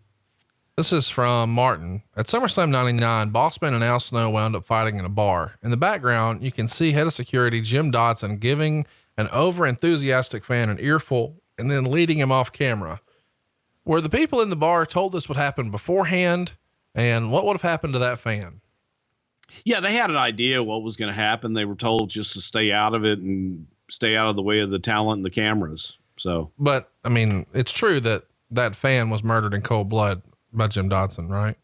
Yes, immediately followed after the camera stopped. Sure. But once you guys had the shot, I mean, you just murdered the guy. Yeah. Oh yeah. Definitely. He needed to learn a lesson. Yes. Was there any pay raise? This is from Michael. Was there any pay raise involved with the hardcore championship? I know that seems sort of funny, but realistically, we've heard that champions make more money, that the world champ is the top guy and he makes more money. There's no sort of bump for the hardcore title. Fair to say? Well, all the matches I hear all predetermined, except when they fight for them big gold belts, then it's real. No. I mean, you say that funny, but back in the day, did the guys running the territory not pay the champion the most money? Of course they did. It was usually your top guy. Derek wants to know, how many of the items in the hardcore matches were completely gimmicked? Obviously we know that, cookie sheets and garbage cans, they sort of are what they are. Would you guys go to great lengths to gimmick the other stuff, or is it just on them to figure it out? No, it was mainly stuff that was workable. We didn't have to gimmick a lot of shit. It was things that were workable, the right kind of trash cans, the right kind of cookie sheets, shit the guys could work with. Scott wants to know, did you ever hear of any stories where fans were dumb enough to try to attack one of the hardcore champions for real when the 24/7 rule was in effect? No, we actually thought about that and we talked about it, but no, it never happened. Jamar wants you to play F, Marry, Kill with Jerry Jarrett, the hardcore title, and Brawl for All. Kill Jerry Jarrett. Marry the hardcore title and fuck whatever's left. Brawl for All. But definitely kill Jerry Jarrett. Got that part. Jack has a serious question, and I know this has been at the top of everyone's mind for a long time. We've been doing this show for a while, and everybody wants to know what Jack wants to know here. Bruce, how much wood could a woodchuck chuck if a woodchuck could chuck wood? Well, the woodchuck could chuck as much wood as woodchuck could chuck if a woodchuck can only chuck wood if he could chuck wood and chuck wood in a woodchuck. Is that your new Fernums and Navitz? That's your basis. Yeah. Oh my gosh. Johnny wants to know, would Bruce rather watch a hardcore match or another Brawl for All match? Well, the hardcore matches were at least to work and could tell a story. The fucking Brawl for All was terrible. You really think? Yeah. Okay. Here's a fun one here. Jared wants to know, was there ever a thought of having a woman seduce the champion and then bring the ref in? Absolutely. Really? Yes, it really was. That's hilarious to me. It really was. That's what we were going to do. We were going to use that with Godfather and the hose.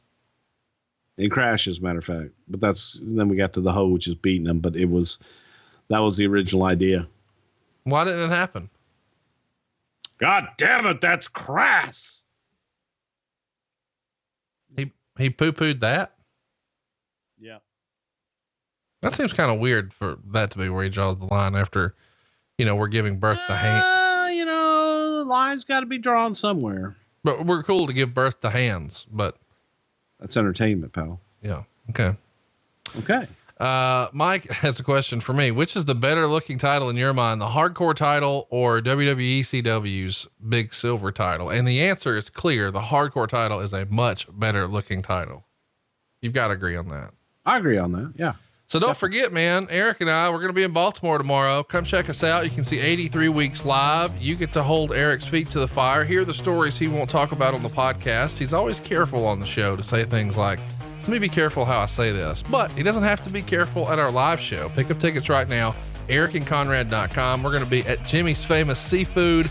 And right after we're done, they've got the UFC with Daniel Cormier and Lewis. Should be one hell of a time. Tickets are on sale now for just $35 at ericandconrad.com. And this Sunday, Eric and I are in Nashville at Zany's. Don't miss us. 83 Weeks Live is where you can get your tickets. We've got a very special surprise guest. It's even a surprise to Eric. He doesn't know who's coming, but you don't want to miss it. Coming up next, though, here on Something to Wrestle, William Regal is what you can expect on November the 9th.